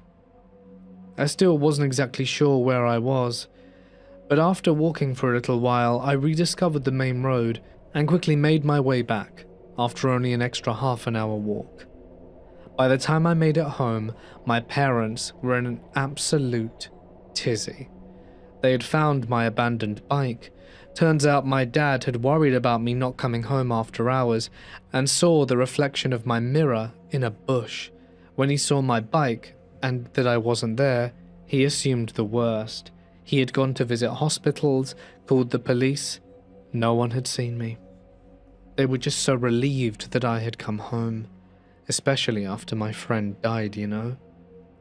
My dad begged me and my mum to never go on the motorcycle again, and I told them it was fine. My dad had already brought it back in his trailer and agreed that they'd fix it up and we'd sell it, and I could get a car instead. When they asked where I'd been, I told them how I'd meandered through the woods until I finally stumbled upon this old house. Told him that an old woman had helped me in the night and then I'd passed out on her sofa, only to wake up, the place look sort of abandoned, and there'd be no one there. A few days passed and my parents inquired again about where I'd been, because they wanted to thank the old lady who had helped me. My mum had brought her some flowers and some chocolate, and we wanted to go thank her together. So, me and her went in the general direction of where she lived during the day, and when I finally found the shack and knocked on the door, there was no answer. I walked in, the door wasn't locked, knocked on the door of the room, and there was still no reply. My mum found it really odd. When she reported this to my dad, and he had a better idea of where it was, his face went white. He got out one of his old maps and pointed to where the old shack was, even though he didn't know where it should be, and we confirmed that was probably where it was on the map. He went whiter still. My dad had known someone who lived there when he was younger. She was out in the village and had fallen down suddenly. My dad, seeing this, went to help her immediately. She had a serious problem and knew she'd broken something, so my dad took her to the hospital. Turns out she had broken her hip. When my dad asked who he could call for her, she said she had no living family because she had no children, and asked him to stay with her while the doctors attended her. He agreed. Once she was on the mend, He checked in on her every once in a while in that same shack, would occasionally bring her little cakes and stuff just to see if she was okay. She died shortly after, and the shack had just been left in disrepair. That's the thing that my dad found most curious. She was long dead. He knew that. And when he asked about the woman, I told him what she looked like, but said that my head was thrumming in pain, and the details could be all skewed up because I was exhausted and unwell. But our descriptions matched up. My dad likes to think that his kindness in helping her in her time of need perhaps brought her back from whatever realm the spirits live in, for her to do one favor for his son. I don't know what the truth is, but I'm just grateful that I got the help I needed, and I never rode a bike again. Hey guys, it's Mort here, and thank you all so much for tuning in tonight. I hope you have enjoyed our collection of middle of nowhere scary stories. I will be back on Thursday with some Glitch in the Matrix stories, which I really hope you enjoy. And I would like to give one extra special thank you to my members and patrons whose names can be seen on screen for their continued support of the channel. And if you would like your name in the end credits, a shout out on your birthday, and many other perks, feel free to find the link to Patreon down below for more info. But that's it from me, guys. Stay awesome, and I'll see you in the next one. Good night.